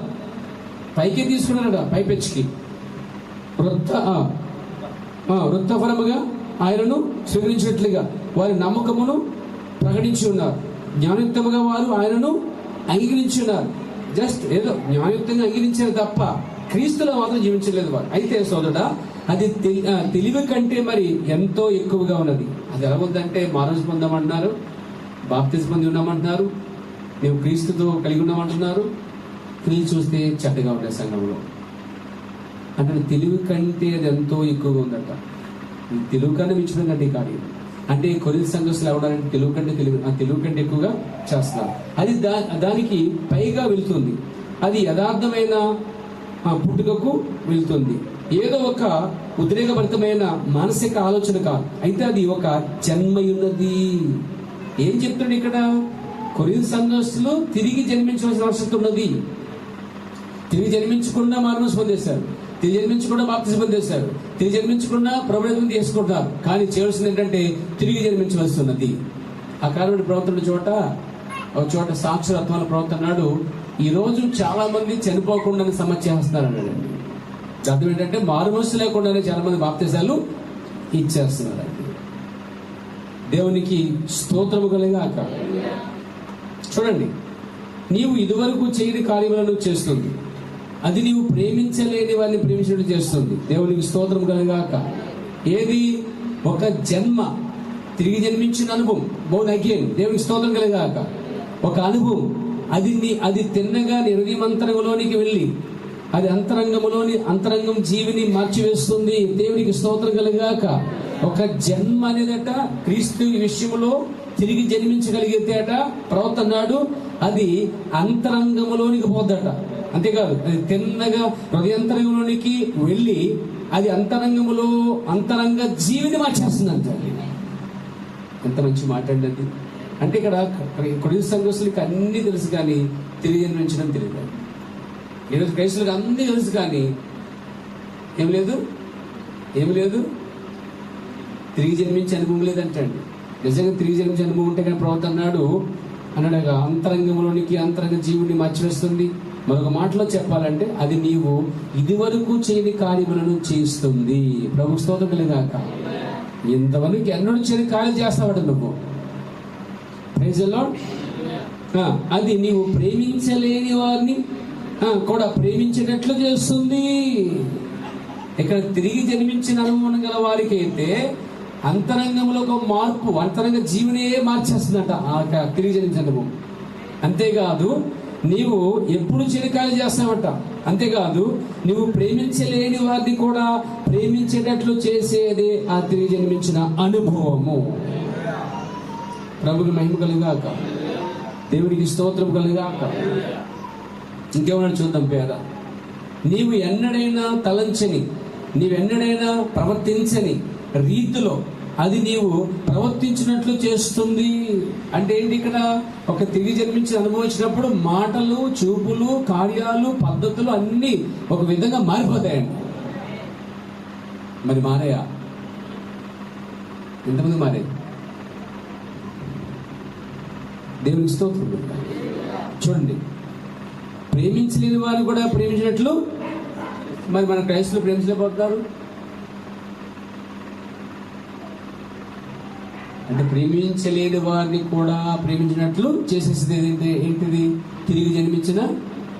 అంతెందుకు, ఇక్కడ కొన్ని సంఘస్థులు కేఫా గుంపులేగా, కొన్ని సంఘస్థులు పేతురు గుంపులేగా ఎలాగవుతున్నాయో ఈ అంత్య దినాల్లో లేవా? గుంపులు లేవా? ఏమండి, ఈస్ట్ లో గుంపులు లేవా? వెస్ట్ లో గుంపులు లేవా? ఆంధ్రాలో గుంపులు లేవా? ఇండియాలో గుంపులు లేవా? మొత్తం దేశం అంతా, రాష్ట్రం అంతా, లేదా ప్రపంచం అంతా కూడా ఈ వర్తమానంలో గుంపులు ఉన్నాయి. కానీ ఈ గుంపుకి ఆ గుంపుకి అసలు పడతాయి. నేను చెప్పేది మెసేజ్ సంఘంలో పడుతున్నాయి. ఈ గుంపులకి ఆ గుంపులకి వీళ్ళు కూడలు పెట్టుకుంటే వాళ్ళ పిల్లలు, వాళ్ళు కూడలు పెట్టుకుంటే వీళ్ళ పిల్లలు కానీ ఇందులోంచి అది లాక్కుండా అది నుంచి లాక్కుంటారు. కూడలు పెట్టుకునే పిల్లలు. కానీ పౌలు సంఘాలు గమనిస్తే పాతకాలంలో పౌలు ముఖ్య ప్రసిద్ధుడు. పౌలు అక్కడ యేసు క్రీస్తు నామములో బాప్తిస్మం పొందిన వారందరూ దర్శించుకుంటూ వచ్చాడు. కొరింథీ సంఘస్థులు మీకు వందలు చెప్తున్నారు అన్నాడు. గలతీ వారికి మీకు వందలు చెప్తున్నారు అన్నారు. ఆమె ఇంటి వారి సంఘస్థులు నీకు వందలు తెలియజేస్తున్నారు. అంటే ఆ రోజుల్లో ఉన్న పౌలు కాలంలో ఐక్యత, ప్రేమ విధానము ఈరోజు మనకు కనిపించట్లేదు. అయితే తిరిగి మళ్ళా ఆది వద్దకే రావాలి క్రైస్తవులు. ఆ మూల పదార్థం వద్దకే రావాలి తిరిగి మళ్ళా. దేవుడు దాన్నే అపోస్తల సంఘం పిలిచాడు అండి. దేవునికి స్తోత్రము కలిగింది. కాబట్టి ప్రేమించలేని వారిని కూడా ప్రేమించినట్లు చేస్తుంది. ఒక మాట అడిగితే మీరు అనుకోవద్దు, ప్రాక్టికల్గా మీ శత్రువుని పిలిచి మీరు భోజనం పెట్టగలరు? మీ శత్రువుని పిలిచి భోజనం పెట్టగలరు? అనుకుని పెడతారు. ఓ సిస్టర్ షారే గారు, దేవుని స్తోత్రం కలిగారు. మీ శత్రువుని పిలిచి మీరు భోజనం పెట్టగలరా అన్నాను. నేను పెడతానండి, కానీ అది రావాలి కదా. వస్తే పెడతాను. చెప్పడు కావండి నా శత్రువులు చెప్పేసి. పాస్టర్ గారు, జాన్ గారు శత్రులందరికీ ఆహ్వానం, ఒక ప్రేమ విందు, దాంట్లో విషయం మాత్రం వేడాను. స్వయంగా మంచిగా వండి పెడతారు కావాలంటే అని చెప్పాడు. రమ్మనండి, ఇక్కడ పెట్టేద్దరు పోయి పెడతారు. చాలా ఇంచా విషయం. నేను సిద్ధం. లేదా నన్ను పిలవమని చెప్పాను, భోజనం పిలవమని చెప్పాను, నేను రెడీ వెళ్ళిపోతా. క్రైస్తవం అంటే ఎలా ఉండాలి బ్రదర్ సిస్టర్? నిన్ను ప్రేమించట్లే చేసేది నువ్వు కాదు, నీలో ఉన్న పరిశుద్ధాత్మ అండి. నువ్వు వాళ్ళు ప్రేమించలేకపోతున్నావంటే, క్షమించలేకపోతున్నావంటే, వాళ్ళు పిలిస్తే వెళ్ళలేకపోతున్నావంటే, నువ్వు పిలిస్తే వారు రాలేకపోతున్నారంటే అక్కడ దేర్ ఈజ్ సంథింగ్ రాంగ్. అక్కడే తప్పుడు కార్యం ఉంది. నేను ఓపెన్ చెప్తాను పేరు. నా శత్రువులు మీకు తెలుసు, నా శత్రువులు మీకు తెలుసు కాబట్టి, మీ శత్రువు నాకు తెలుసు కాబట్టి. జాన్ గారు విందు పెడతారంట, మీకు ఇష్టమైన కర్రీ చేసి పెడతారంట, రమ్మన్నారని చెప్పండి. నేనేం మాట్లాడను, వండి పెడతా, ఆతిథ్యం ఇస్తా. లేదు నేను రావు అని ఇగో అడ్డు వస్తే ఆయనే వస్తాడట, మీరు వండి పెట్టండి, ఆయనతో పాటు మేము కూడా సొంత పడతాం అని మీరు అనండి. Real, not for joke. క్రీస్తు చేస్తున్నామని చెప్తున్నాడు కాదు, నేను దానికి సిద్ధం. నేను సిద్ధం. నా మనసు మారిపోయింది ఆ విషయంలో. నేను క్రీస్తు వాడిని. క్రీస్తు ఏం చెప్తే వాక్యం ఏం చెప్తే చేస్తాను బిడ్డ. అలా చేయించేది పరిశుద్ధాత్మైంది బిడ్డ. దేవునికి స్తోత్రం కలిగాక. ఒక్క చెయ్యి ఎత్తబడింది ఇక్కడ, శారగా చేరుకుంటాను. ఇంకెంతమంది ఎత్తబడలేదు, ఇంకెంతమంది మార్మస్ పొందిన విషయంలో సేమ్ నాలే మారిపోండి అయ్యా. శత్రువు పిలిస్తే బోడిగలండి, మీరు పిలిస్తే ఆలోచన ఉండాలి. అది జరిగే పనా? జరగదా? బయట జరగదు, కానీ క్రీస్తులో మాత్రం ఏమంటే ఇక్కడ ఏముంది ఆ కోడ్ మంచి చెబుతాను. తిరిగి జన్మించిన అనుభవం కనుక నీకుంటే, అది ఓన్లీ క్రైస్తవులు అంటే మీన్స్ అది పెంతెకొస్తోళ్ళకి, బాప్టిస్టులకి, మెథడిస్టులకి అని చెప్పాడా? లేదు. ఒక క్రైస్తవుడు అనేవాడు ఏ సంఘ సభ్యుడైనా కావచ్చు, ఏదన్నా కావచ్చు, తిరిగి జన్మించిన వాడైతే వాడు ఎలా ఉంటాడో చెప్తున్నాడండి. అంతరంగ జీవిని మార్చేస్తుందంట అనుభవం, హృదయాన్ని మార్చేస్తుందంట అనుభవం. మరో మాటలో చెప్పాలంటే నీవు ఇదివరకు చేయని కార్యములను చేస్తుందట. మరి ఇది ఎప్పుడు చేయలేదుగా ఈ కార్యాలు. ఏ కార్యాలు? శత్రు పిలిచి భోజనం పెట్టాలు, శత్రు పిలిస్తే మనం భోజనం వెళ్తాను. ఈ కార్యాలు జరుగుతాయా? జరిగిద్దామా? ఎక్కడో ఎందుకండి మన దగ్గర సాధ్యత కార్యాలు ఎక్కడో ఏంటంటే అదే మనమే కావచ్చు కదా, ఎవరో మాట్లాడండి, మనమే మారచ్చు కదా. దేవునికి స్తోత్రం కలిగాక. వచ్చే ఆదివారికి ఎవరు చెప్పండి, నేను వస్తాను, అలా వస్తాను అప్పించండి. ఎంతమంది వచ్చి చెప్పండి, వండి పెడతాను నేను. లేదా నన్ను తీసుకెళ్ళండి, అది ఏది పెట్టినా అది ఏది పెట్టినంటే కొంచెం మంచిదే పెట్టాలని కోరుకుంటున్నాను నేను. దేవునికి మహిమ కలిగాక. ఏమండి చూడండి, కోడ్ రాసుకోండి పేరు. అది ఏది? తిరిగి జన్మించిన అనుభవం. పాటలు పాడటం, ఆరాధించటం, భాషలాడటం, అర్థం చెప్పడం, వరం చేయటం, అవండి పరిశుద్ధాత్మ పొందటం, భాషలకి అర్థం చెప్పడం, అన్య భాషలు ఆడటం, దేవదోషులు మాట్లాడటం, ఇంకా ఏం చెప్పాలంటే ఇంకా ప్రవచించటం, ఇంకా బోధించటం, ఇంకా జ్ఞానవాక్యం, బుద్ధివాక్యం, ఇంకా ఇంకా ప్రవచించే వాక్యం, అదే ఆత్మలు వేషించే జ్ఞానం, అదే ఇవన్నీ కూడా పడేస్తుందంట. ఇవన్నీ ఉంటే సరిపోలేదు. అది నీలో ఆ పరిశుద్ధాత్మ వచ్చినప్పుడు అది నీవు ప్రేమించలేని వారిని ప్రేమించినట్లు చేస్తుంది. అదేదో నన్ను బలం చేస్తుంది. ఈ పని చేయి, ఈ పని చేయి, ఇలా చేయి, ఇలా చేయి అంటుంది కదా. నువ్వు ప్రేమించలేవు. ఇంటికి పోయిన సాయంత్రం పేపర్ తీసుకుని నేను ప్రేమించడం ఎవరో 1, 2, 3, 4, 5, 6 రాసుకోండి. కిందొస్తే చూసుకోండి సార్. వాళ్ళందరికీ ఫోన్ చేసి మీ మెంట మొత్తం పోయండి, నేను రమ్మని అడగండి. పోనీ మీకు ఎవరైతే మధ్యవర్తిగా ఎవరైనా నేను పెట్టుకోండి. ఉంటారు కదా మధ్యవర్తులు, ఉంటారు కదా, వీళ్ళు వాతావరణంలో చాలా మంది ఉంటారు. ఇక్కడ ఈ వాతావరణం ఇక్కడ సెట్ అయిపోతారు, అక్కడ సెట్ అయిపోతారు. అలాంటి వాడేసుకుని పర్లేదు. సిద్ధి నేను చెప్తానండి, నిజంగా తెలియజేయని అనుభవం ఉంటే ఇలా ఉంటుంది ప్రవర్తన అంటే ప్రాక్టికల్గా ఎక్కడో జరగాలి కదా సార్. ఎక్కడో జరిగింది అని దాన్ని ఇన్స్ప్రెస్ చేసుకున్నాను కన్నా ఇప్పుడే మన మధ్య దాన్ని ప్రారంభిస్తే బాగుంటుంది. కొన్ని సంఘర్షణలు చెప్పేటది దేవునికి స్తోత్రం కలిగాక. కాబట్టి అంటే ఇక్కడ నీవు ఎన్నడైనా ప్రవర్తించని వారి రీతిలో అది నీవు వర్తించినట్లు చేస్తుంది. ప్రవర్తించిన ఇప్పుడు ప్రవర్తించిన రీతిగా ఒక రీతిగా ప్రవర్తించడం చేస్తుందట. పరిస్థితులు విషమించినప్పుడు అది నీ యొక్క లంఘనై ఉన్నది అన్నాడట. ఏది? తిరిగి జన్మించిన అనుభవం అంతర్గత జీవిని మారుస్తుంది. 1, ఇదివరకు చేయని కార్యాలు చేయనట్లు చేస్తుంది. 2, 3, నువ్వు ప్రేమించిన వారిని ప్రేమించడం చేస్తుంది. 4, ఆమేన్, నీవెన్నడైనా ప్రవర్తించని ప్రవర్తించినట్లు చేస్తుంది. 5, పరిస్థితులు విషమించినప్పుడు అది ఎలా పనిచేయదంటే నీ యొక్క లంగర్ అయి ఉన్నది అన్నాడండి. లంగర్ సంఘానికి లంగర్ ఉండాలంటండి. దేవునికి స్తోత్రం కలిగాక. ఆ లంగర్ మనకుందా? ఉందంటే హృదయాంతరంగంలో మార్పు వస్తుంది. ఉందంటే ఎన్నడూ చేయని కార్యాలు చేయడం ప్రారంభిస్తావు.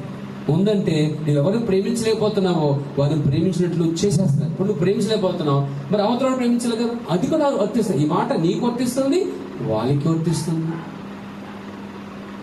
దేవుని స్తోత్రం. అది నీవు ఎన్నడైనా తలంచని ఎన్నడైనా ప్రవర్తించడం చేస్తుంది. పరిస్థితులు మార్చేస్తుంది. అది లంగర వలె ఉంటుంది. నేను దాన్ని చేయగలనా అని నీవు ఆశ్చర్యపడవలసిన పని లేదు. ఇప్పుడే అనుకున్నాం మనం, ఇది చేయగలమా?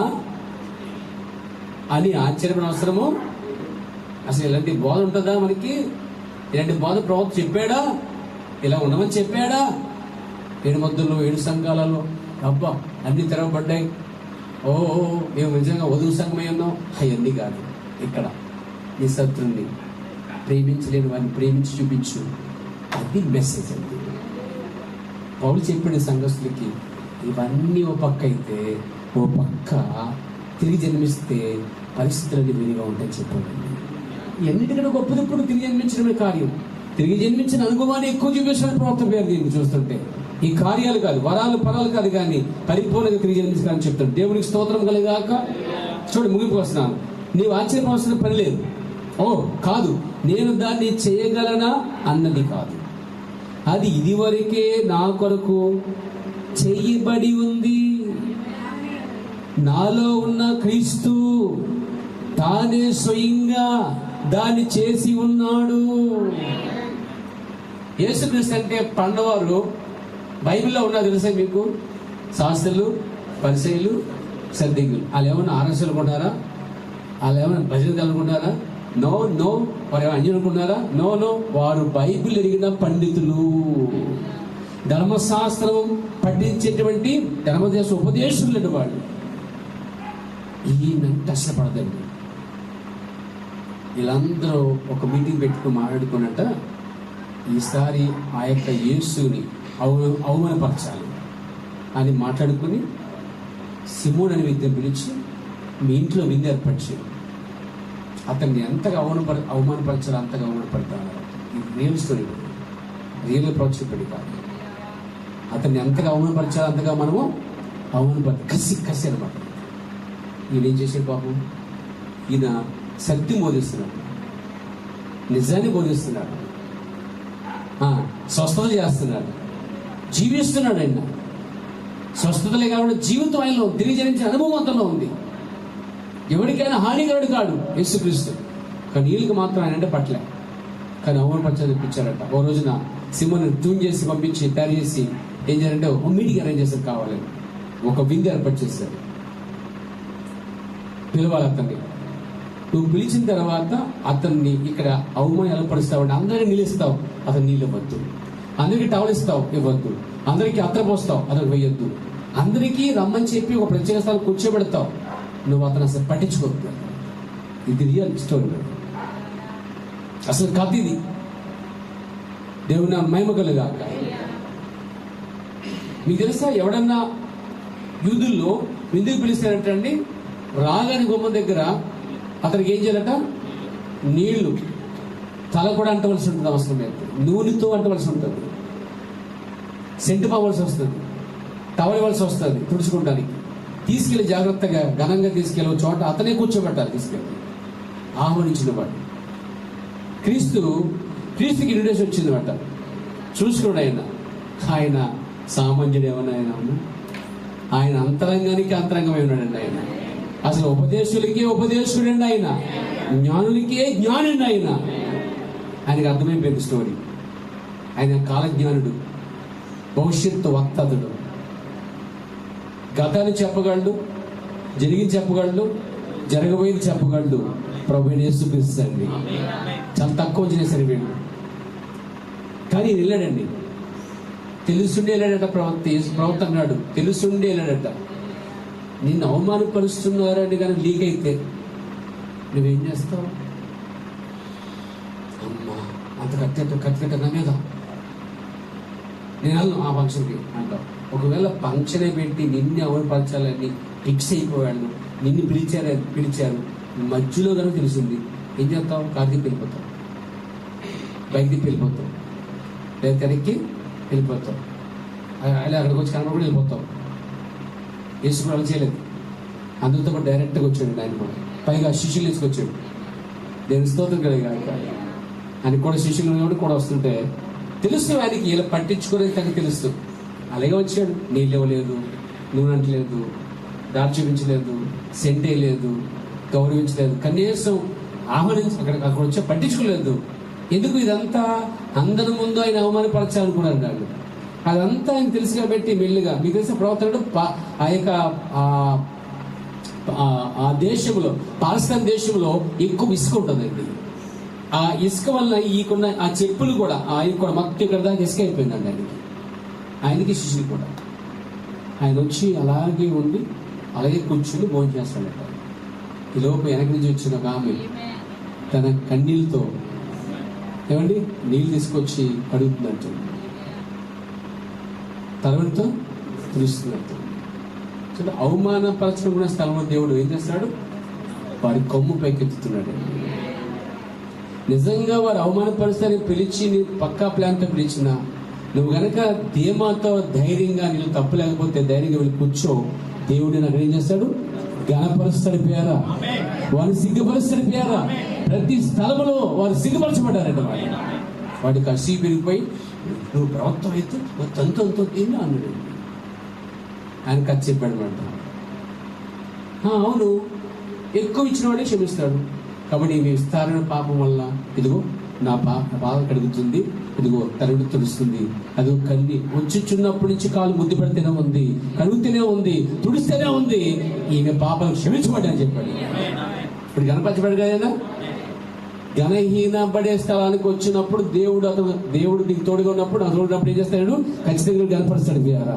అంటే ఇప్పుడు వాళ్ళు ప్రేమించలేకపోతారు ఈయన్ని, కానీ ఈయన మాత్రము ప్రేమించేలాడు అక్కడికి. ఇప్పుడు ప్రేమ గెలుస్తుంది ఇప్పుడు కూడా. దేవుని మన మహిమ కలుగును గాక. చెప్పొచ్చా? దేవునికి స్తోత్రము కలుగును గాక. హల్లెలూయా. దీని అన్నాడు ప్రవక్త, నీవు ఆశ్చర్యపడ అవసరం లేదు. ఇదివరకు ఒక ఆయన చేశాడు ఈ కార్యాన్ని, నువ్వేం కొత్తగా చేయట్లేదు పని. శత్రువు పిలిస్తే బోని కట్టమో, లేక శత్రువు పిలవటమో దేవునికి మహిమ కలుగాక. దావీదు ఏం చెప్పాడు? నా శత్రువులు ఎదుట నాకు భోజనము సిద్ధపరచదు అన్నాడండి. అలాంటి వాక్యం మన జీవితంలో నెరవేర్చడం ఎంత బాగుంటుంది. మనం కోరుకుంటాం కదా, అసలు మనం కోరుకుంటాం దాన్ని. శత్రువు ఎదుట భోజనం సిద్ధపరిస్తే ఎంత బాగుంటుంది. చిచి శత్రు ఎదుట తిన్నా. కొంతమంది శత్రు చూడగానే గిన్నె నుంచి వెళ్ళిపోతారు, లేకపోతే కలిసిపోతారండి. క్రైస్తవం అది కాదు కదా. క్రైస్తవ మార్పుతో కూడిందండి. క్రైస్తవం దేవునికి స్తోత్రం కలిగాక, దేవునికి మహిమ కలిగాక. ఆశ్చర్యపడక్కర్లే, ఇది కొత్త ఏం కాదు. దాన్ని ఇదివరకే చేశాడంట ఆయన. ఇదివరకే నా కొరకు యేసును చేసి ఉన్నాడు. నాలో ఉన్న క్రీస్తు తానే స్వయంగా దాన్ని చేసి ఉన్నాడు. మరియు ఆయన యొక్క లంఘనందు నేను కేవలము నమ్మక కలిగి ఉంటాను. ఎంత అద్భుతమైన సంగతి దేవుడు దీవించింది కాక, నేను మహిమకులు కాక. కొరింథీ సంఘస్థులు మాత్రమే సరి చేయబడుతుంది బ్రదర్ సిస్టర్. ఇక్కడ కూర్చొని మనందరూ కూడా సరి చేయబడుతున్నాం. ఇప్పుడు శత్రువుని ఇంటికి వెళ్తామా? ఎంతమంది వెళ్తారు? నేను రెడీ దానికి చేద్దాం వాక్యాన్ని. ఏమండి వెళ్తామా? వాళ్ళు రారు. వస్తారా? వస్తే నిజంగా చాలా సంతోషం. రాకపోతే నేను కవర్ పెట్టు, నేను వస్తున్నాను చెప్పి నన్ను కూడా జ్ఞాపకం చేసుకోండి ఆ విషయంలో. నీతో పాటు నేను వాక్యం నెరవేరుస్తున్నాను. మనందరూ కలిసి వాక్యం నెరవేరుద్దామండి. కడికే ప్రేమే విజయం తీసుకొస్తుందండి. అలాంటి క్రైస్తవులు ఒకటి మనము తయారు చేసుకోవాలి పెడతారు. మీన్స్ జీవించడానికి. మిగతా సంఘాలు ఎక్కడా లేని కార్యాలు వర్తమానం కూడా మనం సరి చేస్తుంది. అంటే ప్రేమ కానుకగా మనం తయారు చేసి క్రీస్తుకి దేవుడు అప్పగిస్తున్నాడు అనమాట. క్రీస్తుకి అప్పగించేది క్రీస్తు వలే ఉండాలి. ఇదివరకు ఏం చేశాడు కాబట్టి ఆయన భార్య కూడా చేస్తుంటే అది ఆయనకి భార్య అవుతుంది. భర్త చేశాడు, భర్త అడుగుచేయాల భార్య కూడా ఏం చేయాలి? చేద్దామని మనం కూడా. మన భార్య అయితే చేద్దామని. మిగతా భార్యలు కాదు, వాళ్ళు వేష చెయ్యరండి, భార్యలు మాత్రమే చేస్తారు. మన భార్యలు కాబట్టి దాన్ని చేద్దాం. ఏమంటారు? దేవుడు దించింది కాక నిలిచి పడతాను. Praise the Lord. హల్లెలూయా. చూద్దాం. హల్లెలూయా.